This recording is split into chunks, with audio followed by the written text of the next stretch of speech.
All right, welcome back, everybody. So it's Vinchester Classic Pro and Dark versus Gamer Legion B, DauT and Slam in the group stage first round of 2 pools 2. This is Group D. So these two teams are in the same group as WWP with Mr. Yo and Lix and Vodka and Rice. So we will have Gamer Legion B versus Swords in this one, Forest Pond Team Islands being the home maps of Swords, and Ridgeside Fortress Coast to Mountain being the maps for Gamer Legion B. But before we bring back Ornlu, let's take a look at the introduction of Gamer Legion B. In spring 2019, Jordan had returned after a long break and was signed up as the third member of Team Secret for Doubles Age, teaming with the Viper and Tattoo. Left out, DauT and Slam decided to join forces, and as Secret Team won the tournament. A surprisingly successful duo, they participated in the first two pools as well, where they reached the semi-finals. Considering their respective qualities, it should perhaps not have been unexpected, as they are both active, talented and experienced players. While they had not played together since 2016, they immediately found their marks. DauT was leading with archers and Slam supporting with cavalry. They've both evolved since, however, and it would not be surprising to see them switch roles this time. 2 years ago, Slam and DauT narrowly beat Vietnam Legends before losing to MBL, Hera and Nico. They're both in good tournament shape, but considering the level of competition, that alone will not be sufficient to reach the final stages. They will need to prepare well and work on their coordination to be able to challenge the top teams.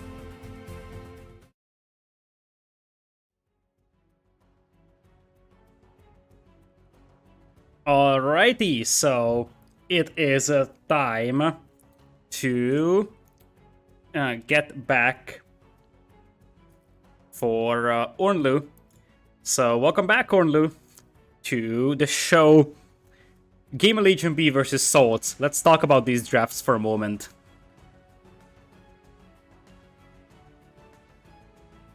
Or not. Or just completely ignore me. That's fine, Ornlu. We're fine with that.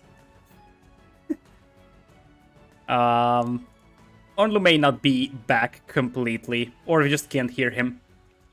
So, eventually he's gonna pop up. Sorry. Ornlu muted. Oh man. Like, streaming lessons number 1, plug in your microphone before you start your stream. I mean, I think the mic has been plugged in before I started the stream, otherwise that'd be quite challenging to cast the first set with you. Well, you never know. You never know. Alright, so what do you think about these civs for the two teams here? As I was saying, to myself, apparently, the Sicilian ban is interesting. Like, they just don't want to deal with Sicilians, does GLB.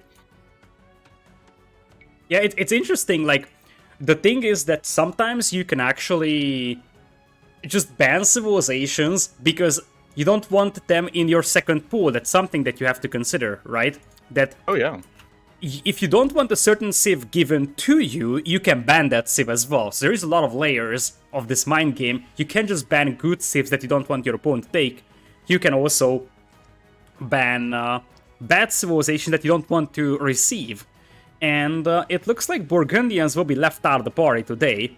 We got Burmese Huns being given to Gamer Legion B. Might have been a interesting decision at minimum, especially with DauT loving Cav Archers so much recently.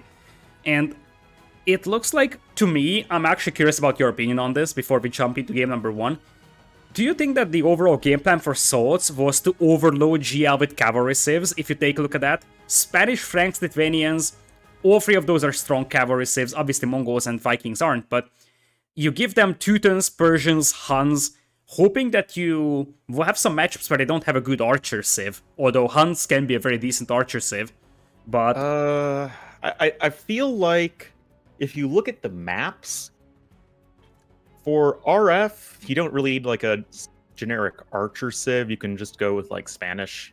Well, like Spanish and Burmese can be used on as like quote unquote archer civs on RF and Forest Pond. Huns you can maybe use on Kawasan or Persians, and then like you can use Vikings on Arabia or islands. I think you can actually make it work. Yeah, true. But it's going to be interesting, especially Hans being a second pull civilization. And from what we are seeing in the first round, I feel like there's so many layers of this one, and really no one knows what is the most ideal way to give civilizations to the opponent. So we are seeing so many civs being pull 1. We have seen Burmese being pull 1 civ, we have seen it being pull 2, so there's a lot of room for mind games in this one. Are you ready to jump into game number 1? I'm at 11 seconds, so whenever you're ready, we can get going with it. I am at 11 seconds as well. Alright, in that case, let's go 3, 2, 1, go. We will have DauT+Slam on the right side with blue Franks for Slam. And on the north, we will have DauT with Hans in green, so the Cav Archer play is gonna be there. Just for a moment, I want to appreciate the host for DauT. Thank you so much, DauT. You came at the perfect moment. We just started casting your set. So, thank you so much for the host. Other side, Indians for Vinch in red. And ClassicPro is gonna be playing a yellow with Vietnamese. Yep, gotta love that very jarring Vietnamese theme at the start of the game.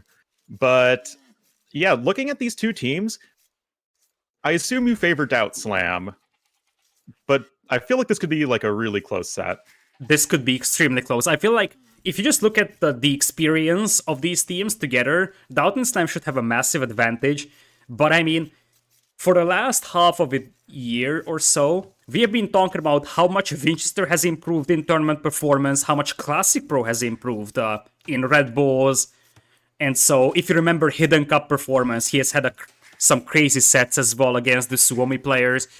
And this is the first time when we're really seeing swords playing together as a team. And this is why I was so hyped about that. In fact, it's a nice story to tell. When I was casting, for example, Red Bull qualifiers with ClassicPro, or even Hidden Cup, and 2 pools wasn't announced yet, I was telling people, I'm so curious how swords could do in a 2v2 or a team game setup. And, oh, wow. Well, I knew already that they will be in 2 pools, but obviously I couldn't tell at that time. So this is really the first time where we're going to see swords playing together as a team, and I feel like they're definitely the best up-and-coming team of competitive Age vampires. If there is any new teams out there that are capable of challenging the biggest teams out there, then that's gonna be swords. I 100% agree. Yeah, I think this should be an interesting set. DauT looking fairly strong recently, I would say. Slam, little bit more inconsistent, but the two playing together have always been quite good. And I'll be interested to see how they will go about, playing this set. I think that looking at the civs, again, we're seeing, I guess both teams going for the Cav civ as their better civ? Yes, indeed. Indians was their, first pool pick. Vietnamese is gonna be the second pool pick for ClassicPro. I think one thing that's gonna be interesting to look at is mobility advantage for Slam's team. So they have obviously Frank's cavalry, but there is Indians cavalry as well to that. But the Cav Archers will be interesting for multiple reasons. Number one, it is gonna have a better mobility than the Foot Archers of ClassicPro, as it appears that ClassicPro want to jump on one of the villagers from Slam. Well, Slam says, please don't do that to me, brings his villagers all the way around the forge bushes, and it pulls all 3 of his villagers off the wood line. That is not the start you're looking for Slam, and he's going to be possibly losing a villager right here. Indeed. Oh, that's definitely a Deadville. That's a Deadville. And one of the reasons why 2v2 is interesting is because in 1v1, if you grab Loom early for your villagers, or if you just have 2 villagers together, the opponent's scout shouldn't be able to kill your villager. But in 2v2, you team up your 2 scouts and you can get villager picks quite early on. Indeed, and that is exactly what we just saw play out right now. Also, Loom being picked up means that for the time being, Slam is 2 villagers behind everybody else in the game, as everyone else actually grabs Loom at the exact same time. But something I think is really interesting is the Indian pick, a civ that throughout all of World Cup 2v2 can constantly was underwhelming. But in this particular instance, I mean, you're against Huns Franks. You're going to be able to find a really good use for your camels, I feel. Yeah, absolutely. That's the more interesting part. If this was against the foot archer civ, let's say Britons, the camels would struggle very, very badly. If there is one matchup where these camels are very good is against cav archers, because I think the Huns player has to play straight foot archers, so crossbows at first and then slowly transition to CA, but late game compositions, man, Imp Camel and Rattan Archer is just much, much better than whatever DauT+Slam can field. Oh yeah, certainly. Almost certainly going to need to see some halbs mixed in at some point from either DauT or Slam or both. And Indians are also something that I know... Oh, the trap! DauT! Oh, the masterpiece! Oh, Vinchester getting bullied. DauT is like, go home, kid. This is not your tournament. Oh, man. You know, you try and... compete against the Lord, and he shall smite thee by trapping your scout or something. Oh, that hurts so much. That being said, Slam trying to pick off a Voyager here from Classic Pro. Classic Pro takes the hill, but that's a Frankish scout, and I am really unsure if Classic Pro can save this will. Unlikely. So that's going to be a nice little bit of revenge here for Slam, getting that 54 HP on his Frank scout. Very nice. And oh yeah, I did want to say real quick though, before things heat up, Vinchester and Sauls in general are some of the best utilizers of Indians. I remember, again, going back to World Cup 2v2, they had some of the best strategies with Indians of, like, any players. my favorite strategy was the ships on Valley. Oh, but there is the revenge from Slam once again, poking down a Voyager, and I feel like they are a little bit angry on that first Voyager pick on Slam, and they go full aggro, pick off another Voyager from Classic Pro, who went for some super greedy wars, if you ask me. Like, yeah, those wars are very, very ambitious. Going back to 2v2 World Cup, it's interesting to point out something, because some people said that, hey, they already played together as swords on 2v2 World Cup. That's not entirely true, because Classic Pro is Ukrainian.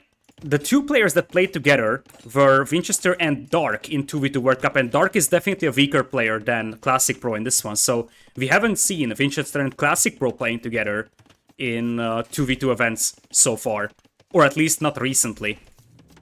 Well, I mean, if you, I'm sure if you look at Russian state media, Ukraine's also Russian, so I mean, for sure Classic Pro could have played there. That would have caused zero controversy. Controversial political thoughts from co-casters over here. I think I just lost all my possible future tournament sponsorship with this.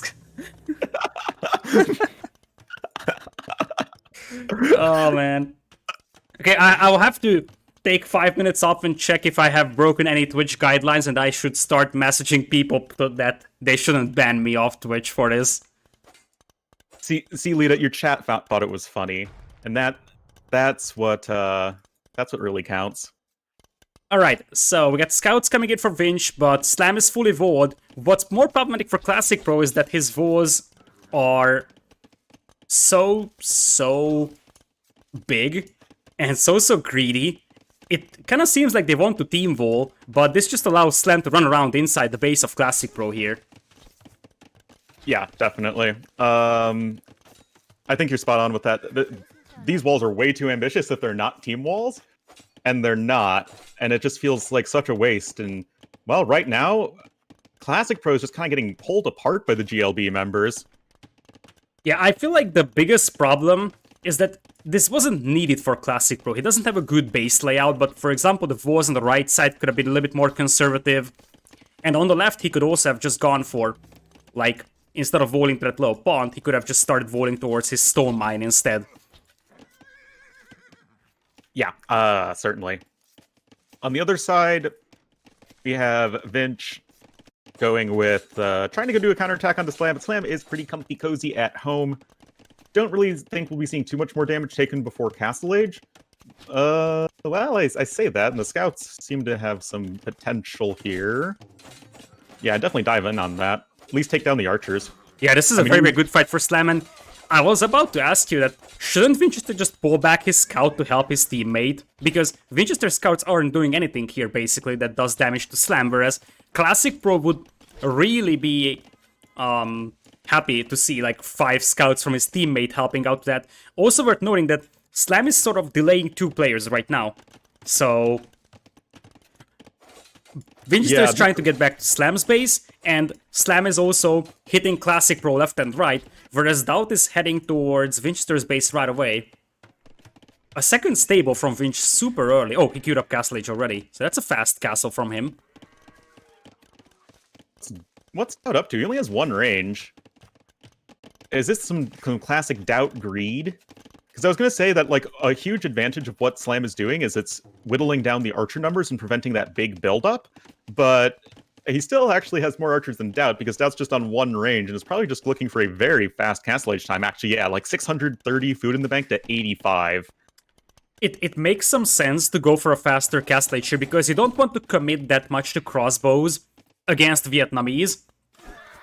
Because the Vietnamese archers will just be way better, despite the fact Classic Pro has 0 upgrades on them, so you probably just want to make a couple of archers to try and take some fights. You might not even upgrade them to crossbows at this point. Oh, look at this, Lita. Triple stable camel here from Vinchester. He has by far the strongest Castle Age time out of anyone in the game. And yeah, that's going to be lots of camels. And I feel like if you go for that, you gotta go for Slam, though. Because DauT, and this is the tricky part, I did mention that camels will be great against cav archers, and at this point, DauT is going for a greedy approach, as you said. He's now queuing up more archers. I think he starts to be aware of the fact that he could be overrun by camels here, so he needs crossbows at the beginning. I also think that... Overchop. Overchop disaster for Classic Pro. Oh boy. He's even playing his lucky color. Classic Pro loves to play yellow. And well, all the best players like playing in yellow. Viper, Classic Pro, Ornlu. Not in any particular order there. Yeah, so you just listed 1 best player, 1 okay player, and 1 disaster team game player. That just leaves Lita to die in every team game we play. Yeah, you know, that's why I said in no particular order. Oh, this is such a disaster for Saul's Lita. It is. I mean, Classic was at 34 villagers, nowhere close to Castle Age. He's got no upgrades on those archers, and I just feel like the walls were so greedy and so just uncalled for, so to say. Yeah, unfortunately, something can be as simple as that when it comes to determining who wins a game. I mean, I don't want to say it's over, because Vinch has, I think, a very nice opportunity to make a lot happen. He's not going completely all in. He's adding in a second town center. He's trying to make this counterattack happen, but instantly we see the monastery coming in for Slam, so he knows what's up. They know that, okay, we need to deal with camels, and DauT's just going 3 TCs right away. Of course he is. Of course he is. Yeah, he had a big boomer, boy, in this one. Yeah. I think we can never say it's over until Salts is playing. Like, it's one of the most resilient teams in the entire competitive scene, especially Vinch, but Classic Pro is a little bit like a budget Vinchester, so to say. Like, you can really see, even if you just look at the 1v1 performances of Classic Pro, that he's practicing a lot with Vinch. Well, it's interesting, because Classic Pro is not a micro nerd, not by a long shot, whereas Vinch definitely is. But Classic Pro is very much just... he has the macro. He might even have a stronger macro than Vinch. He will have like 20 idols at any given point in time. But the strategies are, like you're saying, very, very similar. But it's just like a different way of going about them, and that's a nice conversion. Yeah, I liked Slav's move. He didn't just start converting immediately upon jumping out of the monastery. He went closer, so the camels have a harder time escaping. And there's DauT picking off a trapped camel from Vinch. And I think it's the good decision from DauT to continue crossbows at this point. Now he's switching to CA, but against the camel heavy opening, the crossbows is the better play, I believe. The late game is the bigger question, because in Imperial, Vinch and Classic Pro have a massive composition advantage. Well, crossbowmen getting caught out by all of these camels. They don't have +2 defense, but they're still cutting them down. Yeah, I feel like that +2 defense just came in, so it's now free pierce armor, and they are surprisingly good at cleaning up small groups of crossbows. You wouldn't think they're this good.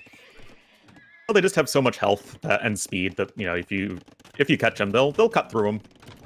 It looks like ClassicPro is just upgrading crossbows. You can tell that he's still on the back foot, and like, he's still half walled only. What prevents him to just walling to Vinchester's base now? I'm not 100% sure, but look at the militia numbers, 39 to 22. Big eco lead for GL with 3 TCs for both, but one thing that could be dangerous here is Indian camels, because they take down buildings so fast. Very true. Oh, but this is what we were saying at the beginning. Camels versus knights is pretty feels bad, man, for the knights. And DauT will be needed here, but guess what? DauT only has 9 crossbows and 7 CA, and CA died to early crossbows, and CA died to camels as well. So unless DauT has like a big death blob of like 50 cav archers, they are in trouble. And only just now the third range is coming in for DauT. No ballistics, no tumbling for him. Look at this difference. It's 26 more villagers for Gamer Legion, and 20 more military for Sauls. This is their one opportunity to make something happen, but it looks they're well on their way to making said thing happen. Exactly, because currently the numbers are much better for Souls, the unit composition is much better for Souls, and Slam is soon going to feel really bad here, losing all his stables. Let's see what they're going to try and do. Looks like Slam's going to attempt to go for a counterattack alongside DauT. Knights and Cav Archers running towards the base of Vinchester, but with Vinch having triple stables, he just needs to maybe garrison some TCs, just chill for a bit, and then the camels will kill both Cav Archers and Knights. Exactly. As you said, he just needs to wait until he has like a couple of camels. He also sends like 10 camels back. And now Slam is under huge pressure. Even more importantly, where is Slam's military production at? He's got none. He just finished the stable, and that's a problem. If Slam loses those knights, he's got nothing that he can actually use. And this push is getting scarier and scarier. Now the stable is being targeted, though, by Slam and DauT. It's still tricky, I think, for both teams, but the camels broke through. Uh-oh, this could be a disaster for Slam. He's got a couple monks right now, but oh, this is really uncomfortable. Yeah, they're still targeting the stables of Vinch, but Vinch feels so confident that he didn't actually send all his camels back. Now he's going for it. And I think the bigger problem is cleaning up those crossbows from ClassicPro inside Slam's base. But you know what you should do if you're under this much pressure? You should just add another town center, because that's what the GL guys are doing. Oh my goodness, but there's the cleanup, and we talked about Cav Archers struggling against camels, especially camels that have crazy pierce armor. Yeah. In case you guys didn't know, camels are still faster than Cav Archers. So, especially if you have that extra pierce armor, the camels can just catch up to the Cav Archers and cut through them like butter. So GL has a massive eco lead, but their army is looking absolutely awful compared to what we have for Swords. So it is a matter of question if DauT can actually boom himself up to Imperial, though. Because heavy CA with Bracer would actually clap these camels as well. So, yep. Clock is ticking, we have a big fight at Slam's base, and Slam is right now the punching bag, whereas DauT is just booming for heavy CA. That just sounds so familiar. Yeah, indeed. But here's the deal. 2.5 minutes is a lot of time to get up to Imperial. And Indian camels are also good against buildings, so I feel like if they just double down on DauT, DauT could be in trouble, especially with all those crossbows supporting. Yeah, I think the crossbows are the big kicker, as I feel like DauT could deal with either of these armies, but because he's 2v1, it's going to be really difficult for him. He doesn't even have bloodlines. He's just grabbing that tech right now. Ballistics as well. Thankfully for DauT, that's not his imp TC, but he's going to be losing quite a lot of villagers. Yes, they are still ahead by 40, but yeah, that's okay. DauT's adding another town center. He's fine. Yeah, I mean, would you expect anything different from DauT? When in doubt, just add another TC. DauT is also heavy on stone, so I wonder if he wants a defensive castle. 1 minute away from Imperial still, though. And I feel like clock is ticking for swords, but they can deal enough damage to DauT to prevent the immediate and inevitable Cav Archers destroying their army, especially with Classic Pro also imping. Yeah, but Classic Pro's only on 56 villagers. That's very low for this stage in the game, as everyone else is in the mid-90s. And I think the important thing is that Slam is just, he's big chillin' right now. Well, of course I say that, and then, of course, everyone from the other team goes to start targeting him, but he's got several monks now. That's a good DauT scenario. Can come reinforce him with the Cav Archers, and I think he might be fine. Yeah, honestly, this is a great scenario for GL, because they need to buy time for DauT. That's the key. Time, because now he's up to Imperial, Bracer is on the way, and suddenly you have the mobility advantage, and you have the unit that beats Camels, because Imperial Age Cav Archers do beat Camels, so unless Winchester gets to Imperial, which is still 2.5 minutes away from this, then this is gonna be troublesome for Swords. And as you said, if this goes into a very, very long game, the eco advantage of GL will start to show. Yeah, I think it's so telling that even after all of that, GL is still like 40 villagers ahead in total. That's pretty bonkers. And that most of that is honestly just Classic Pro not having much of an eco behind this, as he took so much damage earlier trying to go for the fast imp. But even when going for the fast imp, he's still slower than DauT, and that's not a great sign. We also have 6 converted Camels for Slam, so those monks actually were super duper helpful, but that's a lot of crossbows from Classic Pro. And I think in this situation, especially with Slam not having a big army, you have to be proactive and attack Slam, because then DauT needs to help. DauT is gonna have the better army, but you have to force DauT to take fights, and that's Arbs now. So it looks like all the Cav Archers will be going towards Classic Pro, though. Yeah, and those Arbalestants do have extra HP. I think that he's really going to want to grab more defense upgrades, though, because otherwise the Cav Archers will still be dealing a ton of extra damage to them. DauT now coming in with a castle a little bit forward, and just these Cav Archer numbers are going to be ballooning so much faster after a big fight due to DauT's vastly superior Yeah, but eco. look at this. Heal advantage for Classic Pro's Arbs, and those Cav Archers are trapped over there. This could be a disaster for DauT+Slam, because Cav Archers are not meant to take engagements like this. Certainly not. DauT a little bit overextending right there, finding himself trapped. And that is going to be a more or less complete cleanup. That's an excellent cleanup, and we'll be looking at 52 Arbalests soon. Slam is up to Imperials, he's gonna have Cavalier, but Winch is only 50 seconds away as well. And it's 71 army against 41 only, and that 41 army isn't necessarily impressing me, because it's mostly Cavalier for Slam that will be destroyed by Camels. Well, nice there are raids only from 18 DauT. camels, And if Slam can get up to some paladins, then I think like Paladin Cav Archer should beat Camel Arb. I think. yeah, the mobility advantage will definitely be on the side of DauT, and he's using that right now, raiding Winch. Up to Imperial is Winch, which is extremely important because he gets 1 extra pierce armor on those camels immediately. Yeah, unfortunately for Indians, it's like they get the defense benefits of plate barding, but their camels are actually still lacking 1 in terms of melee armor, which is really unfortunate when facing, the units they're supposed to counter. Paladin immediately in for Slam, though. Oh boy, that could be big. And by the time he's there's gonna be heavy camos, but those are gonna be Frankish Paladin pretty soon. Winchester is waiting for heavy camo to come in before he takes the fight on the north, but heavy camo takes quite a lot of time to research. It always feels like it takes too long to research whenever you're playing a camel civ. But yes, the camels will still get into the Cav Archers eventually, but HCA now even on the way for DauT.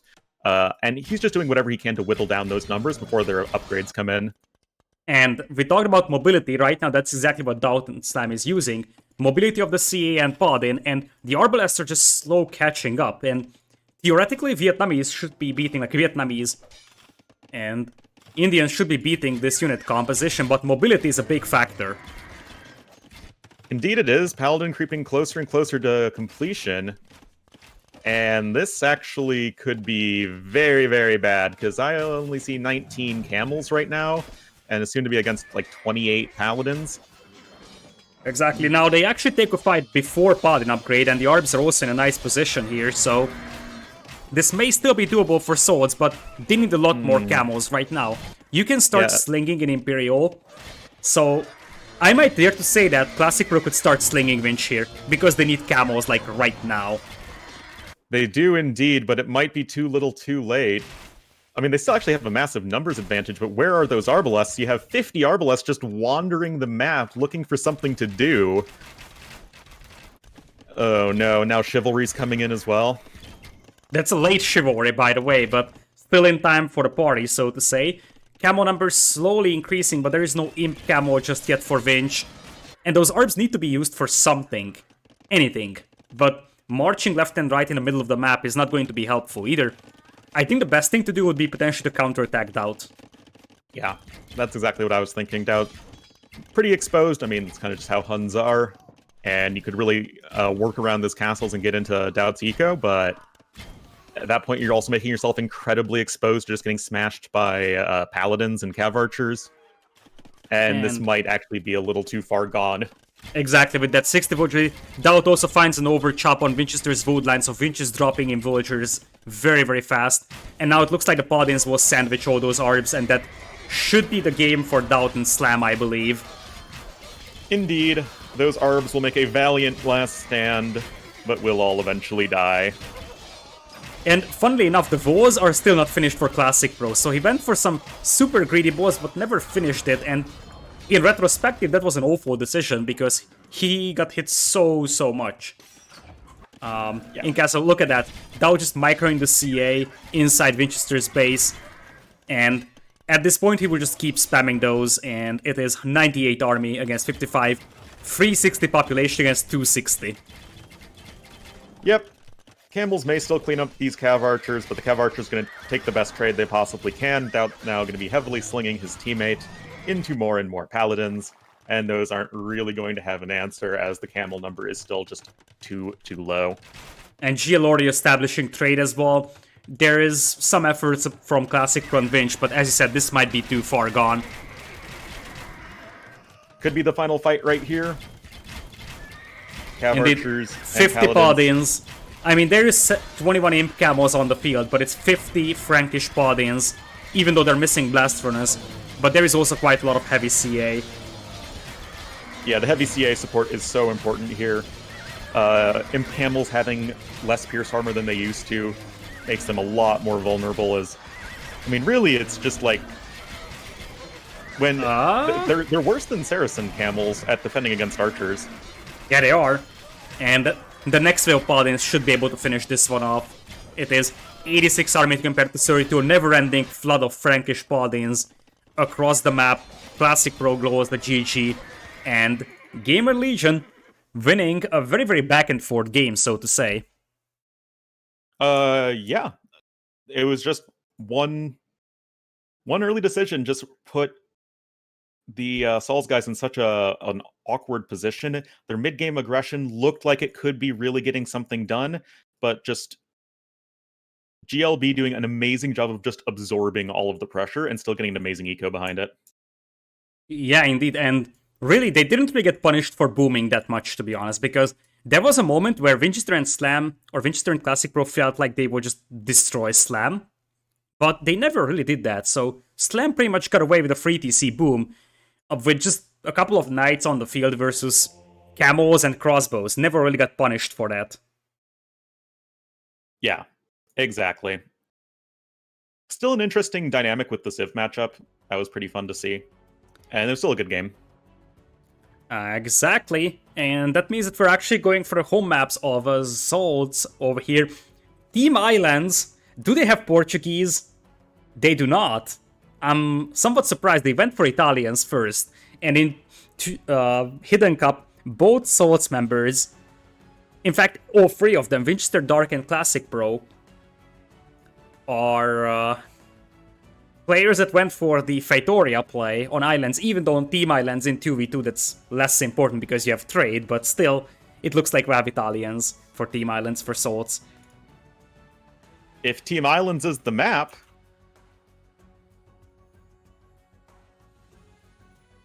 because, yeah. Right. So we will have a drop in the next game, so don't be surprised about that. And I know I'm still going to be surprised about it when it happens. Yeah, that's the thing as well. That sometimes you just like, oh yeah, there's gonna be a drop and then you forget about it. And, you know, end up doing it. So, let's go into game number 2 in this one. So, is it Team Islands or Forest Pond? It is apparently Forest Pond. Yep. So, I'm gonna pause at 10 seconds and let you know Same here. when we can start. So let's go. 3, 2, 1, go.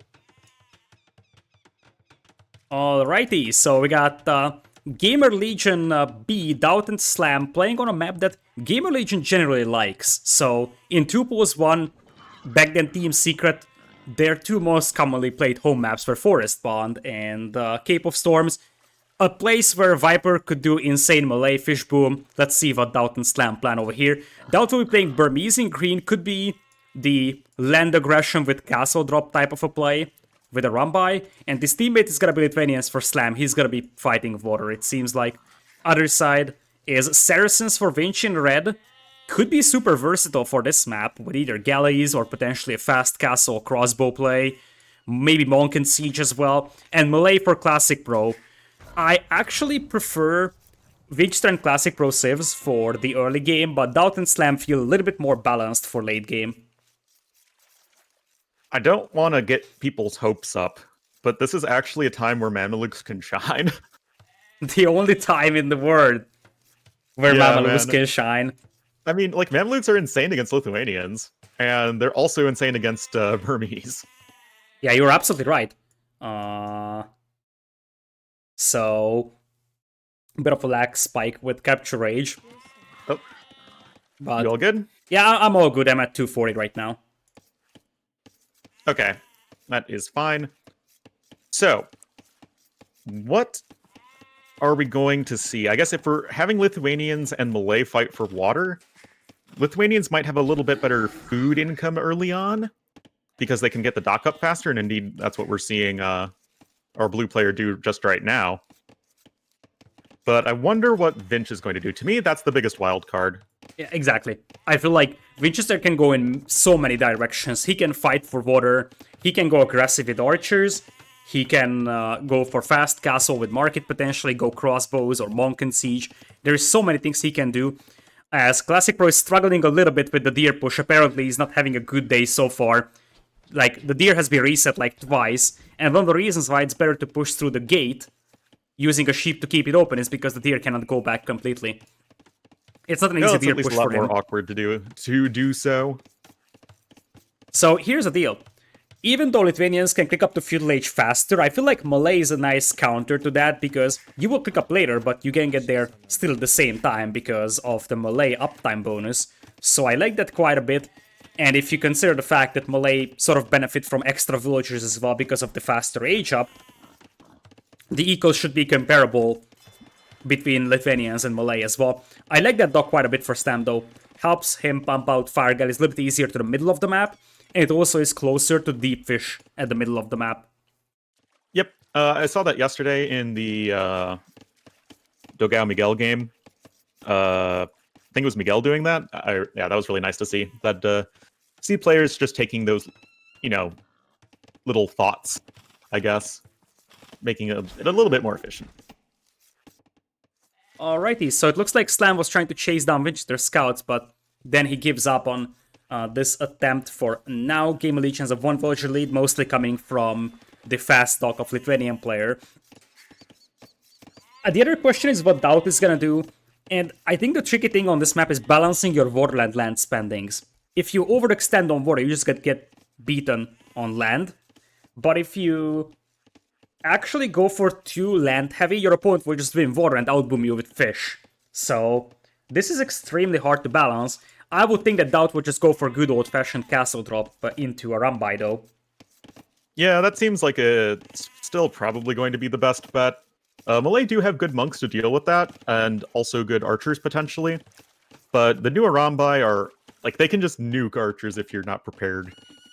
Yeah, they used to be able to nuke archers as well, so that's no surprise.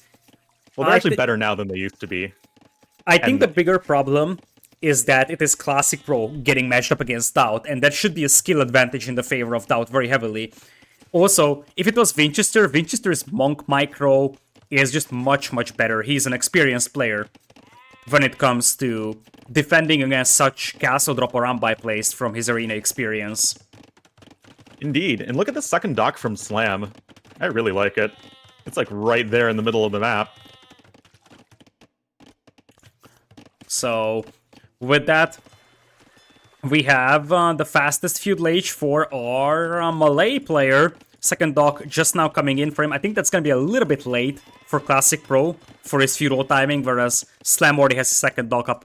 And a beautiful position, by the way. That's excellent for all the deep fish in the middle.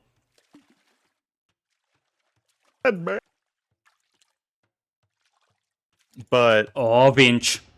Vinch, this is a Archers Towers forward against Slam here. As you said, Vinch is the biggest wild card, and it seems like it's gonna be a tower play, because otherwise he wouldn't pull 4 Vultures. Yeah, we'll see, and this is going to be awkward for Slam, because he's the one going for the heavy water play. Actually, DauT has 2 docks himself. Slam's now getting his 3rd dock.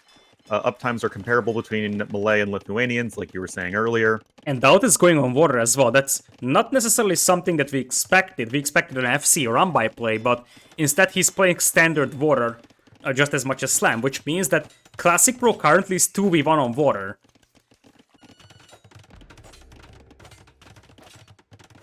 Yeah, that's gonna be rather tricky, but it's also gonna be tricky for Slam to defend on land. I like his approach here. He's got the he's sort of like funneling any sort of aggression into this defensive watchtower. He still has stone that's quite safe, and I think this is looking okay here for GLB. Yeah, this is looking very good. In fact, they are easily winning water. I mean, it's 3 docks from Slam, 3 from DauT. And the only player that goes for water from Salts is Classic Pro with 2 docks only.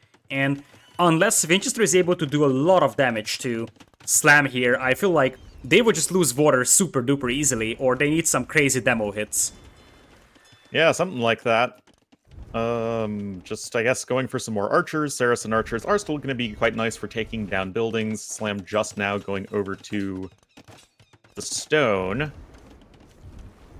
Nice. But it feels like the strategy from Sauls is not really going to win super hard on either land or water, and the much more, I guess, committed strategy, like decisive strategy from GLB seems way better. Yeah, I feel like this is why I think that if you go for one player on water, you have to do like a castle drop conquistador strategy or so, because you need certainty that you can hit your opponent very hard with that land aggression. Currently, it kind of feels like Sauls is just trying to do both land and water, but not really excelling at either. Nice demo over there from Classic Pro, though. And he gets some very, very good demo connections here. Oh, and that's very nice for sure. If Classic Pro can hold water 1 versus 2, that's gonna be a big one, especially with Vinch still having 2 fishing ships alive, which is a bit of a mistake from GL not actually finishing that off. Yeah, that's definitely a bit of a mistake, but look at this here at Slam's base. He already has the defensive tower up on his stone, and this aggression just feels like a big ol' flop so far.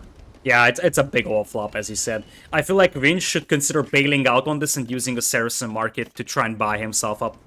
Because if he gets to Castle Age with Mangonels fast here, that could be something that's scary for Slam. But I feel like Feudal Age aggression goes nowhere here. Nah. And then, you get to Castle Age, and then you can go for forward Mangonel and use your archers to help tear down buildings as well. And it can still be quite scary, but at this point, GL should have a more or less free fish boom, and instantly, looking at DauT, 3 fishing ships queued up at his docks. Slam also has 2. Yeah. And that is the tricky thing. If you overcommit on land, like we are sort of seeing right now from Salts, then your opponent is just gonna outboom you like crazy with the fish. It looks like Vinchester will switch focus towards DauT, and that could be scary for him. Although DauT has a beautiful stone, so he can always go for defensive towers against those archers.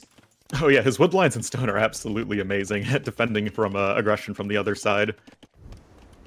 And I guess looking at Castle Age times, DauT appears to be the closest, although with some market abuse, maybe Vinch can still click up a bit faster. Yeah, it's looking rough. The tower goes down from Slam. And this could be an interesting tower spot from Vinchester. If he gets a tower up over there, that might deny the gold mine without Slam being able to take it down. And this is the moment where we have a drop. So I guess that's why the tower went down. That hurts so much for Slam. I was looking at it and I was like, how is he losing that tower?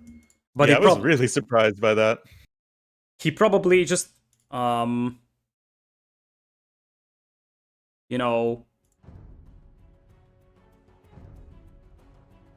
lost the connection, and with that the tower as well. All right, so I'm going to... Did you get the message from Robo? Apparently he sent the wrong file. Yeah, it's good. I have the good one. So okay. I'm gonna be paused at 16:10. That's gonna be our time. So let me know if you're around. Vinchester is about to use the market to click up, as you see over here already. Oh, and you're at what minute? 16:11. Okay. I am there in right now. All right, let's go then. So Loom just now coming in for DauT. You could tell that he wasn't expecting the push. Nice quick walls from DauT, but against Saracen archers that could be still troublesome. And I feel like there's a big difference between Saracen archers against buildings and Saracen crossbows. Crossbows is the time where it starts becoming really scary. Yeah, definitely. And that's just because the crossbowman like base attack is high enough at that point when it can actually really start to just punch through the pierce armor of buildings. So, because Slam actually dropped, he kind of allowed the tower to go up on his gold mine, but he will just counter tower this, and it seems like, once again, Slam is on the back foot, but it's not really a big deal when you have a crazy fish boom like that 12 vultures lead with ultimate water control, and you see that Vinchester is just about to click up, whereas DauT and Slam are both beating them to Castle Age. Yeah, I mean, ClassicPro still might have a competitive time, since he can click up right now. Oh, he needs the building. Oh, we forgot the building. That's awkward. Oh, that hurts so much for a ClassicPro. What would you say about fast melee elephants here, though? Because we talked about the fact that it's important to balance water and land. But if you go for a super aggressive play, like let's say Vinchester's crossbows and then melee elephants from ClassicPro, you could easily overrun DauT's base, and yeah, you will have a fishing eco, but if you lose all your villagers, that won't help. But against Burmese monks... there is crossbow support. I mean, I guess if you're 2v1ing DauT, but then, like, Vinch has already committed so much to the land aggression against Slam. And, let's see. Like, the funny thing here is that, as things stand, Salt has lost water completely. You can even use those fire guys to burn down some houses, which is a bit annoying for ClassicPro, but for example, if DauT actually made a galley, he could harass the gold mine of ClassicPro, or same applies to Slam. They don't see that gold mine, so that's why they're not doing it. Yeah. Without even grabbing gill nuts, though, he's got tons of fishing ships. Look at that, Vinch is actually trapping the Slam inside his base. He's walling in his opponent. Oh my god. Feels good, man. I mean, it could make some sense if you think about that. Because if you try to go for a Monk and Siege push, what is Slam going to do? One thing that Slam doesn't have is space, as Slam actually wants to go double stable knights. But... you could transport. Yeah, you could transport. That's true, but transport where? To DauT space, and then you go out of DauT space. Oh my goodness, that would be a disaster. Anyways, it's double knights play. So we have knights from DauT with monks immediately. It looks like it's gonna be a double archer play from swords. And double knights play from DauT and Slam. I like how DauT has like a bunch of fishing ships and is still going 3 TCs right away. I mean, DauT is a big boomer here, and I feel like Swords isn't really going to be able to punish him for that. Slam already has a couple of knights with +2. And now the monastery is just coming in. Swords officially lost water control, and one of the things that you should actually note is that if you destroy this polycite, for example, at ClassicPro's base, you can walk into the base from DauT's base, basically. So you don't even have to transport, and there's the transport from Slam. I think he will just transport a couple of knights around. You can transport, well, actually, Vinch has done a very nice job walling up, realizing the weakness of potentially dying to transport, so that's nice for him, but the eco of Sauls is not really going anywhere. I mean, ClassicPro is trying to get up to 3 town centers, but DauT's already building his 4th. And the fish is going to be running low, but you can still make fish traps, and indeed that's exactly what DauT's doing right now. So, yeah, it is already a 30 villagers lead right now, and this is a tough group, so I feel like DauT and, like, Swords needs this win. Like, they can't go down, like, 3-0 here, mainly because this group also has WWP, and only 2 teams actually advance. In fact... this group is awful if you're not GLB or WWP, because they're so heavily favored. Yeah, exactly. That's a very, very tough one to fight against. And funnily enough, I would think that Yo and Lix are probably slightly better than DauT+Slam. Although you never know, because DauT+Slam are playing very clean so far. Oh yeah. But I think if DauT+Slam win this game, or win this set overall, which is not decided just yet. So if they win this, they would potentially match up against WWP, and the thing is that I feel like if there is a WWP versus DauT+Slam matchup, then you have to consider that if WWP wins that, then this might be a rematch in the deciders. Hold on, Lita. That's all a great point. But Slam just stole DauT's farm. What? No, no! The disrespect. And the villager is walking all the way back. Oh no! This is Slam's farm now. I mean, like, yeah, like that whole storyline and potential rematch, like that's important. But I mean, come on, you steal your teammate's farm. Look at how well DauT is playing this. Now he's adding a galley to harass the food line of Vinch. There's knights pushing from the outside, and the fire guys just burned down those houses on the shoreline over there. And really, it's once again a big old boom. That being said, Vinchester is always dangerous with the monks, and he's grabbing redemption. And we have to consider that... Oh, Slam, look at that castle. Look at that castle from Vinch, and I mean, Slam can always transport, but that takes some time, and Slam lost his villagers that he transported out. Slam doesn't have gold. Slam doesn't have gold, guys. I'm just noticing. That's why he transported those villagers, because he needed some gold. And... Well, you only have 1 gold in your base, right? And that's gone. Denied.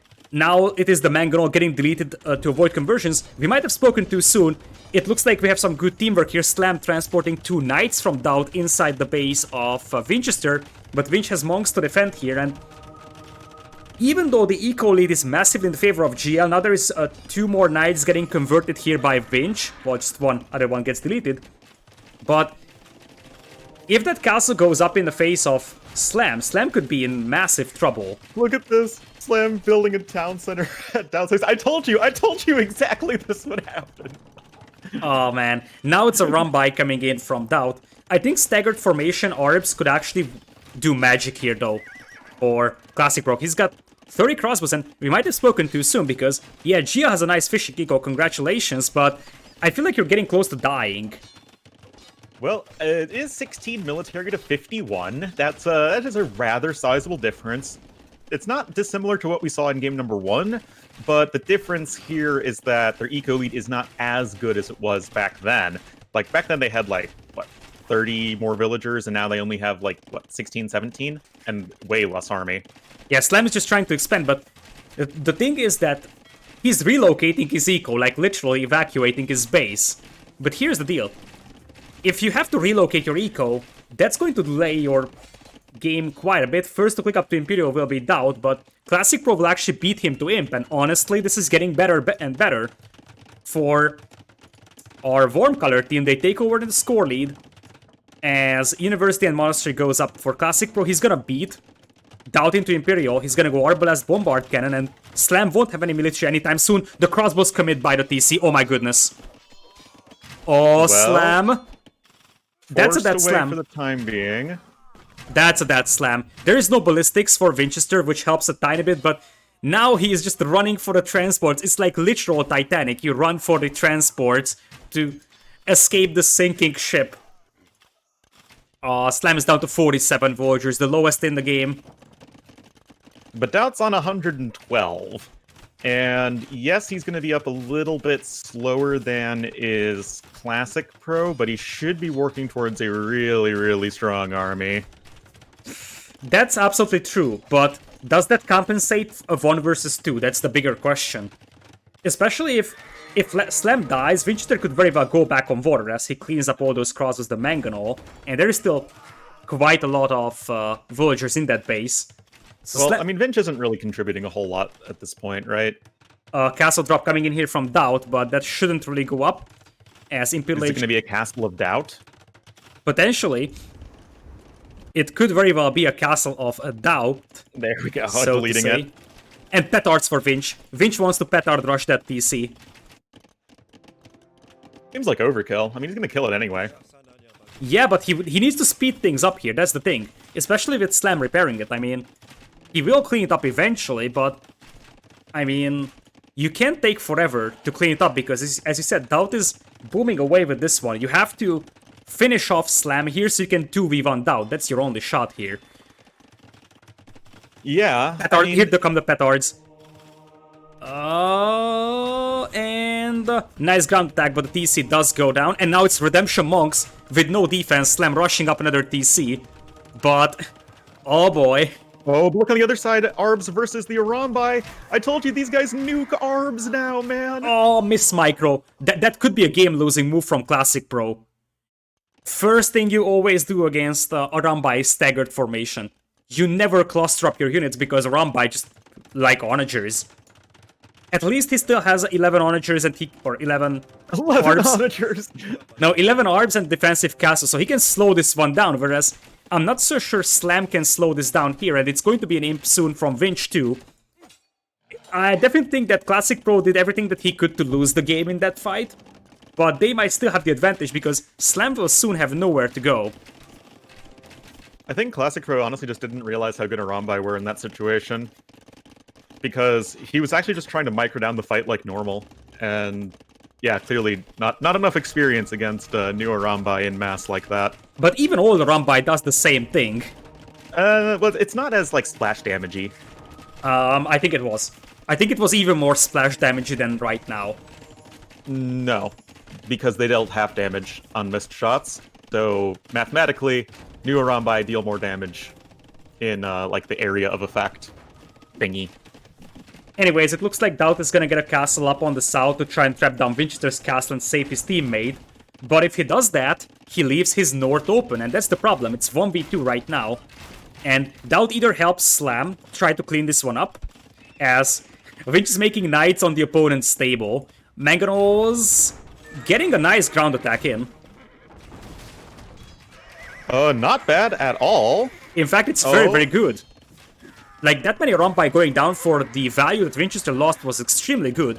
Especially if you consider the push on the north from Classic Pro, and DauT needs those castles. Otherwise, he's just going to lose all his production, and he's stacking into light cav, it seems.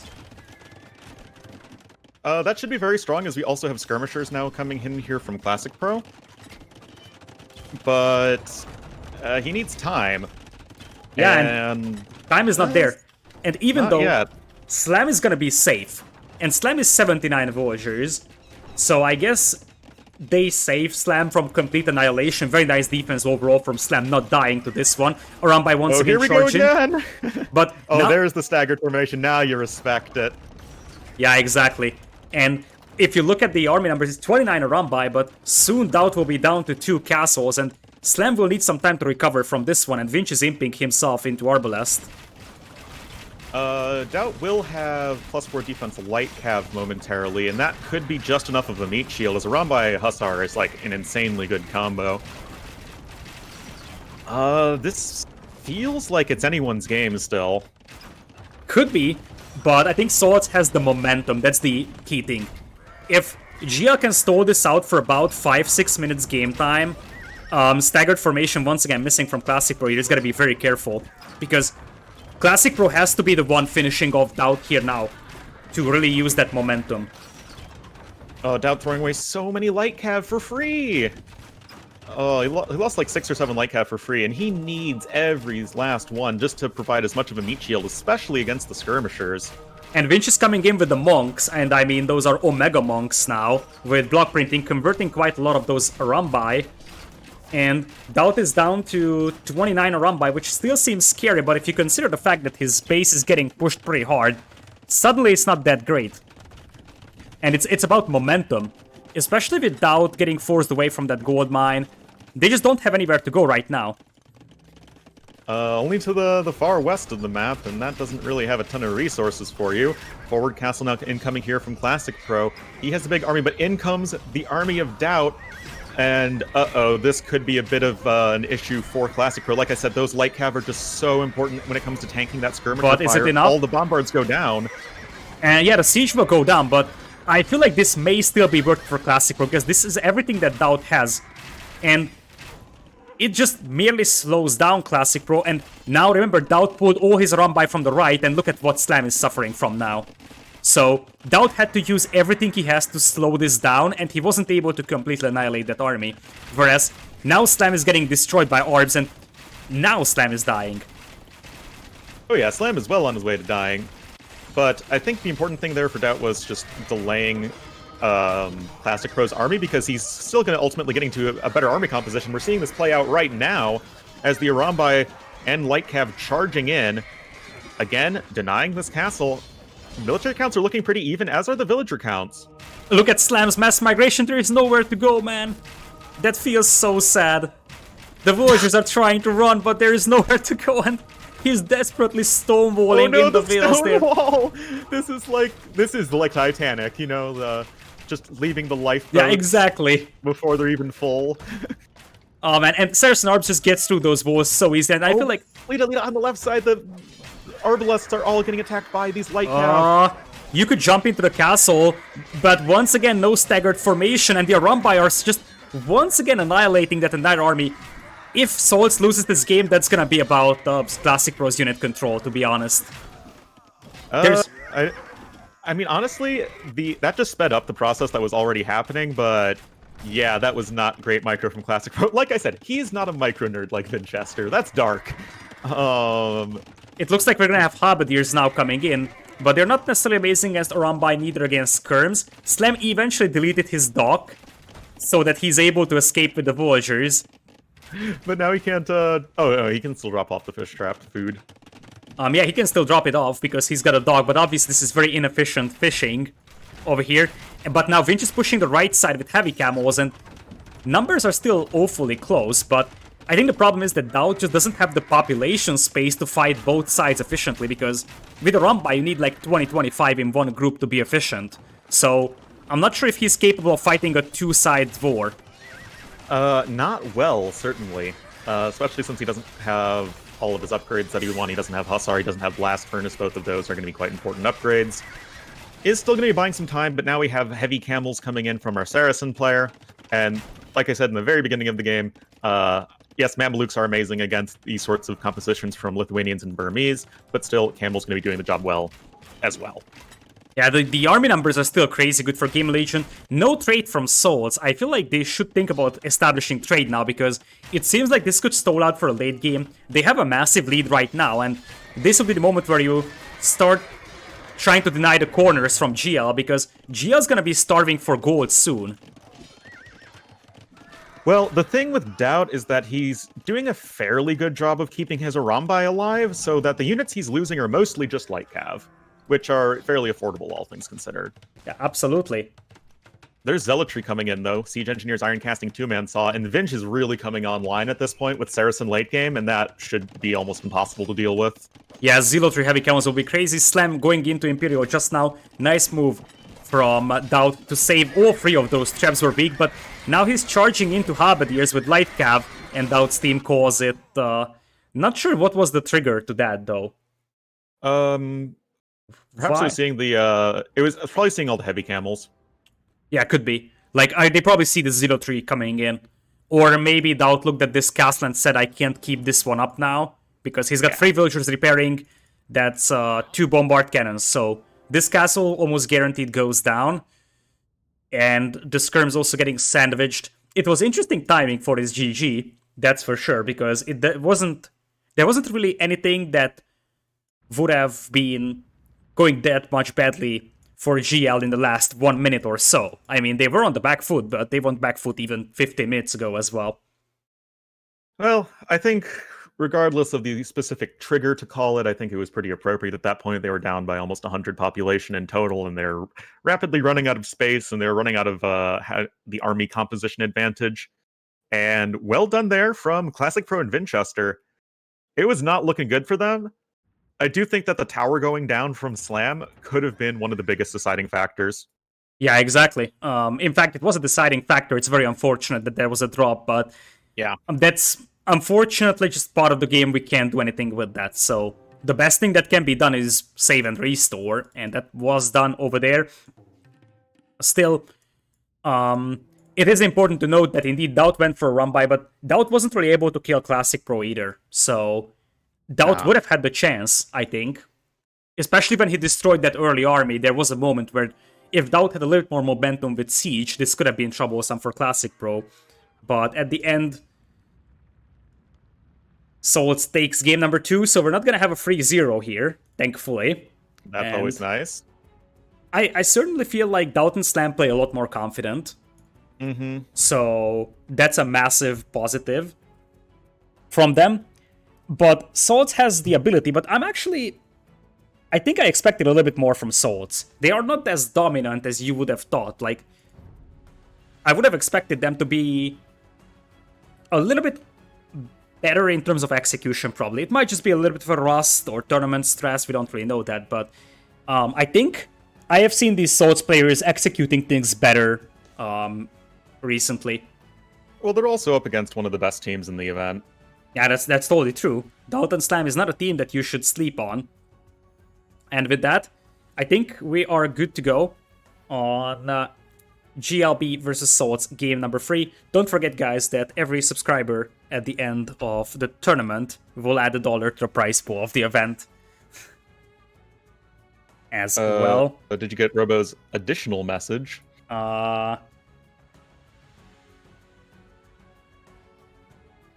Yes, I did. So we're gonna have to take a look at these Rex in a moment. I'm all set. All right, give me a moment and I will be set as well.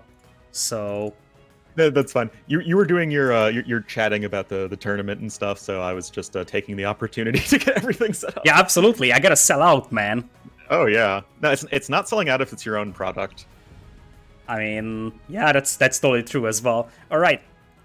So it looks like I am good to go as well. We're going to Regicide Fortress, which is the first home map of GLB. An interesting home map, to be honest, to choose against Souls. A team that excels in closed maps. So RF isn't really a closed map. It's just It is.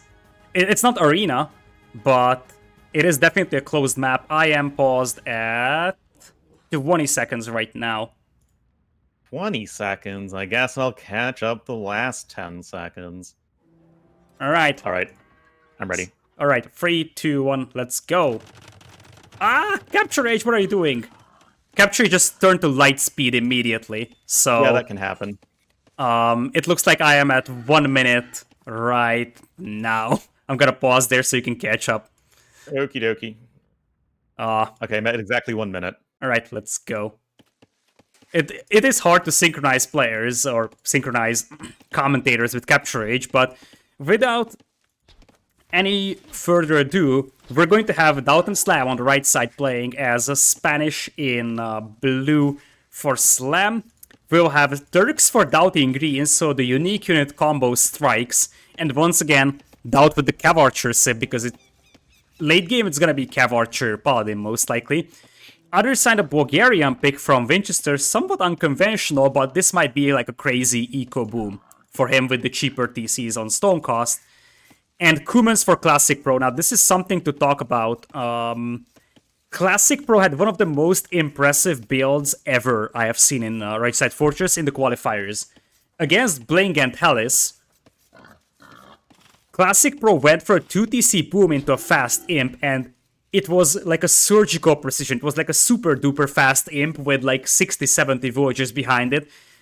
And Classic Pro was just so good with that build. If he does that again, it's going to be awfully hard for GL to stop. Yeah, I mean, on the one hand, it's like that is very clearly the best thing for humans to do in like most cases, but because no one really plays that style too often, if I unfortunately didn't get to see that game, but you know, based on what you're saying, somebody refining that build could just be incredibly difficult to stop because I don't think anyone has refined that build, you know, up until potentially this. No, especially because like you don't really see that much team game tournaments on closed maps, so to say, because you need a lot of factors to go right for such a build like this 2TC boom into fast in, because this really assumes that you don't get pushed, which is not guaranteed on this map. We don't have towers. Nope. Just the sad rubble foundations. But something I wanted to talk about is that, yes, Saul's guys are comfortable on, like, closed maps, but this is Regicide Fortress. Slam and especially DauT, like, this is their stomping grounds. They play this map in tournaments for years. For probably, like, you know, almost a decade. And they are just about as comfortable on this style of map as possible. And I think an important differentiating factor between this and Arena is that, yes, you start walled and with a castle, but the map itself is fairly open, and mobility can be a really important factor as the game goes on. Yeah, absolutely. You're also more exposed to attacks from different directions. You don't, like, have a safe wood line at the back, like on Arena, for example. So it is a closed map, but it's a little bit more aggressive than Arena. That's why we decided to take this map in instead of Arena, because it escalates faster because the Regicide start, you see that after 5 minutes you already have people going into Feudal Age. And it also is a little bit more aggressive when it comes to early pressure. Well, I mean, I guess it's the pressure is later, but it comes faster because of the faster start. You know, it's just like you skip Arena Dark Age. Yeah, exactly. Here's the double TC play from Classic Pro. No surprise about that. Ortig has Horse Color, Bit Axe, 2 TCs.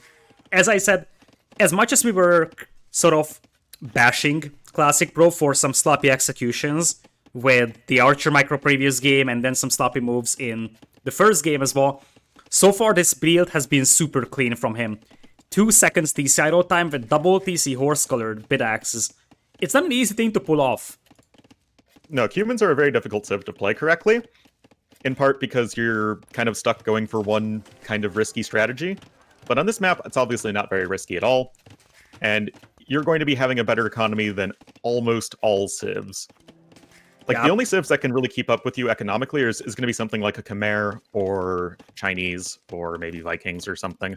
Yeah, probably. I would say Khmer can keep up because they can go FC really fast and then just go for free TC boom. Vikings, maybe.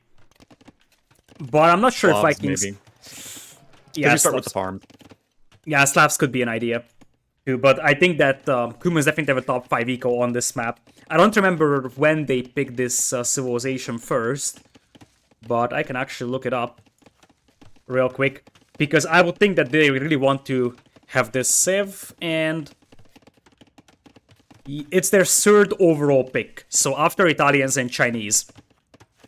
There you go. That's actually not even super early. I would have thought that for a civ that they have such a good build for, they go for like 1st or 2nd pick. Well, I think that it's not a civ that's likely to be picked from your opponent. True. That's absolutely true. Whereas your opponents are really going to be prioritizing Chinese and Italians, so you can't just give those away.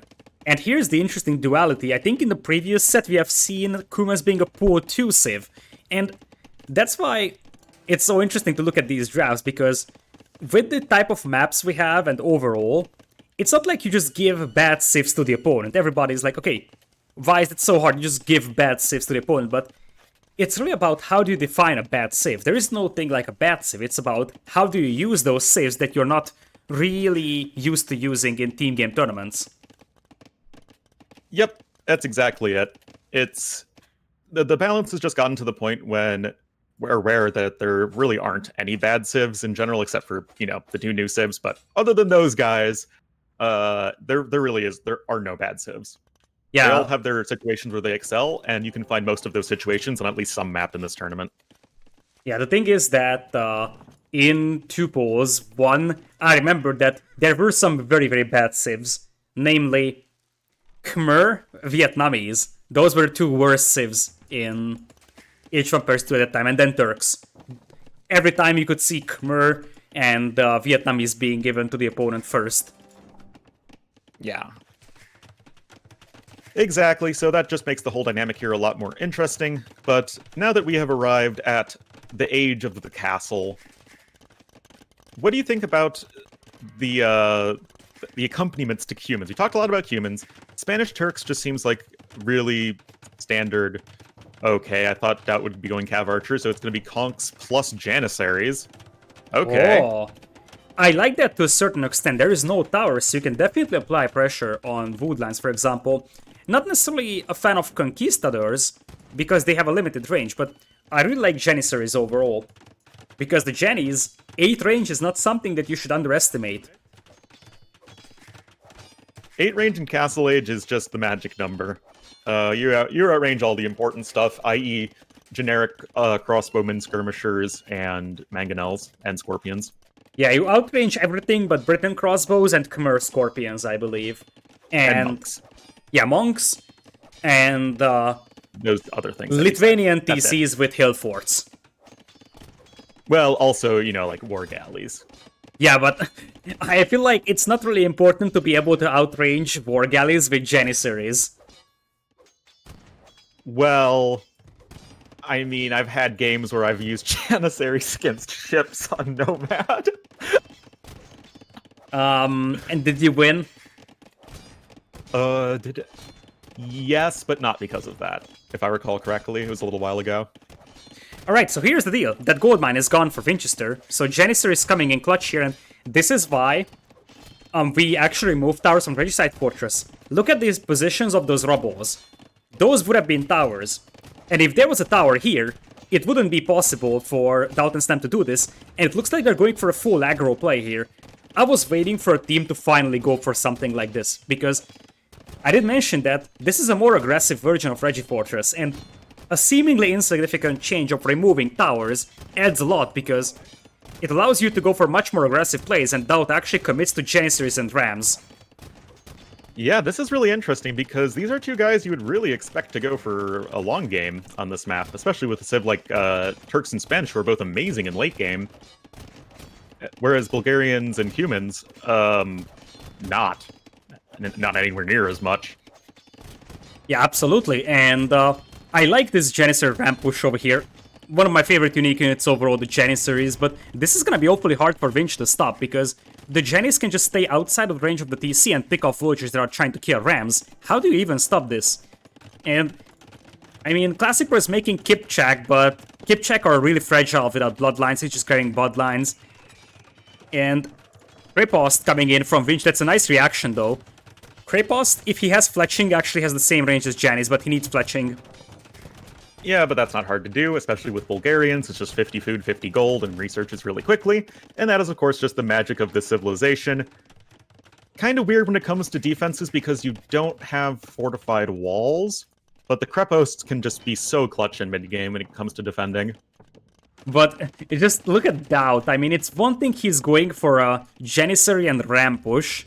He's still free TC's booming, man. I mean, DauT is just booming his life out here. Crazy. Truly a player after my own heart. And I think now we have double castles for Kipchaks. Yeah, absolutely. But both of those castles are on the front, which leaves the back of ClassicPro's base very, very open. ClassicPro, it looks like he's not gonna go for a fast team play in this case. And with that, not? He's only on 2 TCs. Yeah, but he would have clicked up by now if he was using that super duper fast build, or at least. Oh yeah, you're the build you were talking about. Yeah, exactly. It's still going to be a fast div though, just not as fast and with a bit of a heavier focus on getting the units out. But this could just be a reaction to what their opponents were doing. Yeah, exactly. You see that his resources are climbing quite steadily. The problem that you're facing right now is that Kipchak, even if you reach Imperial, like Kipchak won't have bracers, so I think Kipchak is one of those units where, sure, Imperial Age is helping, but it doesn't help as much as in the case of, let's say, crossbows to orbs or CA to heavy CA. Kipchucks are a rather sad Imperial Age unit, it must be said. Like, they're amazing in Castle Age, but without Bracer, they actually fall off a cliff. Like, they can just die to Hussars. So they're something that's really bad to switch into, but they're so good if you can snowball a mass in mid-game. And that's kind of what we're seeing right now, but it's all about how you can dance around all of the gunpowder fire. Exactly. Nice move, by the way, from ClassicPro. And one thing that Kipchucks give you is the ability to take down Rams very easily, but it looks like the Jennies and Conquistador will just commit and the Rams are still alive, and oh boy, I feel like ClassicPro is about to die here. And Jennies really? garrisoned into Rams, man. I was gonna say, that was actually really sloppy from DauT. He lost like 4 or 5, and he mangonelled his own Rams! Oh, DauT! What is that DauT micro? He lost so many units for literally no reason. He mangled his own Janissaries and Rams, man. And now the TC stays up. And we have Imperial Age coming in for ClassicPro. He is actually on stone. He could make a defensive castle, like delete that house next to the stable and then try to make a defensive castle there. He's gonna lose that TC. Is he? He doesn't have an army. It's 6 military to 22 right now. A couple more mangoes coming in. The brutal thing is that Vinchester is technically just booming with 3 TCs. But DauT is actually going to be on 5 in a moment, and Slam is going for 4. Oh yeah, these are the GL guys, man. They don't mess around. I'm surprised that it's only 3 TCs. I mean, I guess Vinch is trying to go for a lot of knights right now just because he feels like his teammate's under too much pressure. That's the Imp TC, by the way.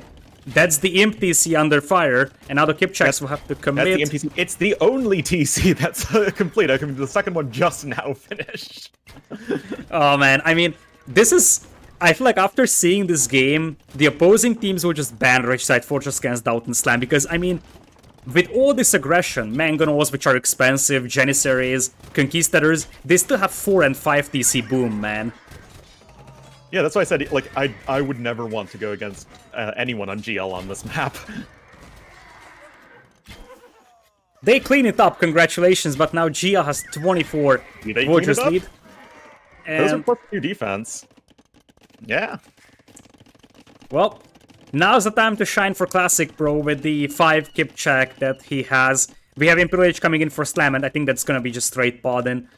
Vinch, oh yeah, click into Imperial as well, but Paladin will beat Stirrups Cavalier. And most likely we're just gonna see all the CA from DauT. Look at that switch. I have to say that DauT and Slam are playing this one crystal clean, and I did expect a competitive series here, but I'm pleasantly surprised by how well DauT and Slam are playing together. Yeah, they won Doubles Age. Like, yeah. they won one of the last big 2v2 tournaments. 2 pools was after Doubles Age, but I appreciate your words. I said one of the last. Or, so... Not the last, not the most recent one. There have been several ones after that. I feel like one of the most impressive things, I feel, is... Like, we always talk about how Slam has a hard time in tournaments. And how much it buffs him to just have DauT playing with him. If you think about that. Like, Slam's playing crystal clean, and if you... In 1v1 tournaments, you often see that, you know, Slam has some sloppiness, you know, some tournament nerves and stuff like that. It doesn't show here. So really, having a teammate that helps him out in certain cases buffs his individual skill by a massive margin as well. Now the question is DauT a calming presence or an aggravating presence in a team game? I feel like depends on where DauT is placing his castle. Stirrups now coming in for Vinch. And I feel like ClassicPro wants a castle drop judging by the amount of villagers moving forward, but that's gonna be a very, very sad situation for ClassicPro there. And Slam is just going to show how a DauT castle looks like for ClassicPro here as he's running back for now. Yeah, simply coming in a little bit too late. Ideally, this push comes earlier, but because ClassicPro is under so much aggression, it's just not something he's quite able to do. Unfortunate for DauT, though, that he is the Castle of Vinchester was literally 1 tile out of the line of sight of his archery ranges and stuff, but I think he should be able to buy enough time. It just takes a little while to actually get through the base of DauT, and then he'll have a bunch of cav archers, and he should be doing just fine. Yeah, DauT still is missing a lot of upgrades. Like, he doesn't have Sipahi, he doesn't have ballistics, I don't think he has Thumb Ring, Bloodlines, armor upgrades, so those CA are actually somewhat underwhelming. Yeah, it's definitely not the most impressive unit in the world. Look at that sneaky stable from Vinch on the right side. He will try to do some raiding, but I mean, cute. At this point, DauT is reaching Imperial. He's gonna have all the imp upgrades for those CA, and I mean, Sipahi's CA is one of the best in the game. Oh yeah, and even just free chemistry is great. Yeah, that also helps quite a bit. Immediate extra attack. Bracer just now coming in alongside Thumb Ring. And I mean, at this point, Vinchester is bringing in a couple of Cavalier to try and raid DauT, but it's a 50 villagers lead, and soon going to be a much better army for DauT+Slam, because I think Slam is considering going for Paladin once he is under a bit less pressure. Yep, DauT did lose a few cav archers a little needlessly. And these Stirrups Cavalier are fully upgraded for Vinch. Hold on, look at DauT's base though. This could be scary because yeah, as much as we're saying that Turkish cav archers are crazy, DauT is losing all his ranges. And I mean, Slam will now dive in, but those are still just Cavaliers without attack upgrades. So it is a much better army right now for Vinch with Stirrups and +4. And DauT could be in trouble here.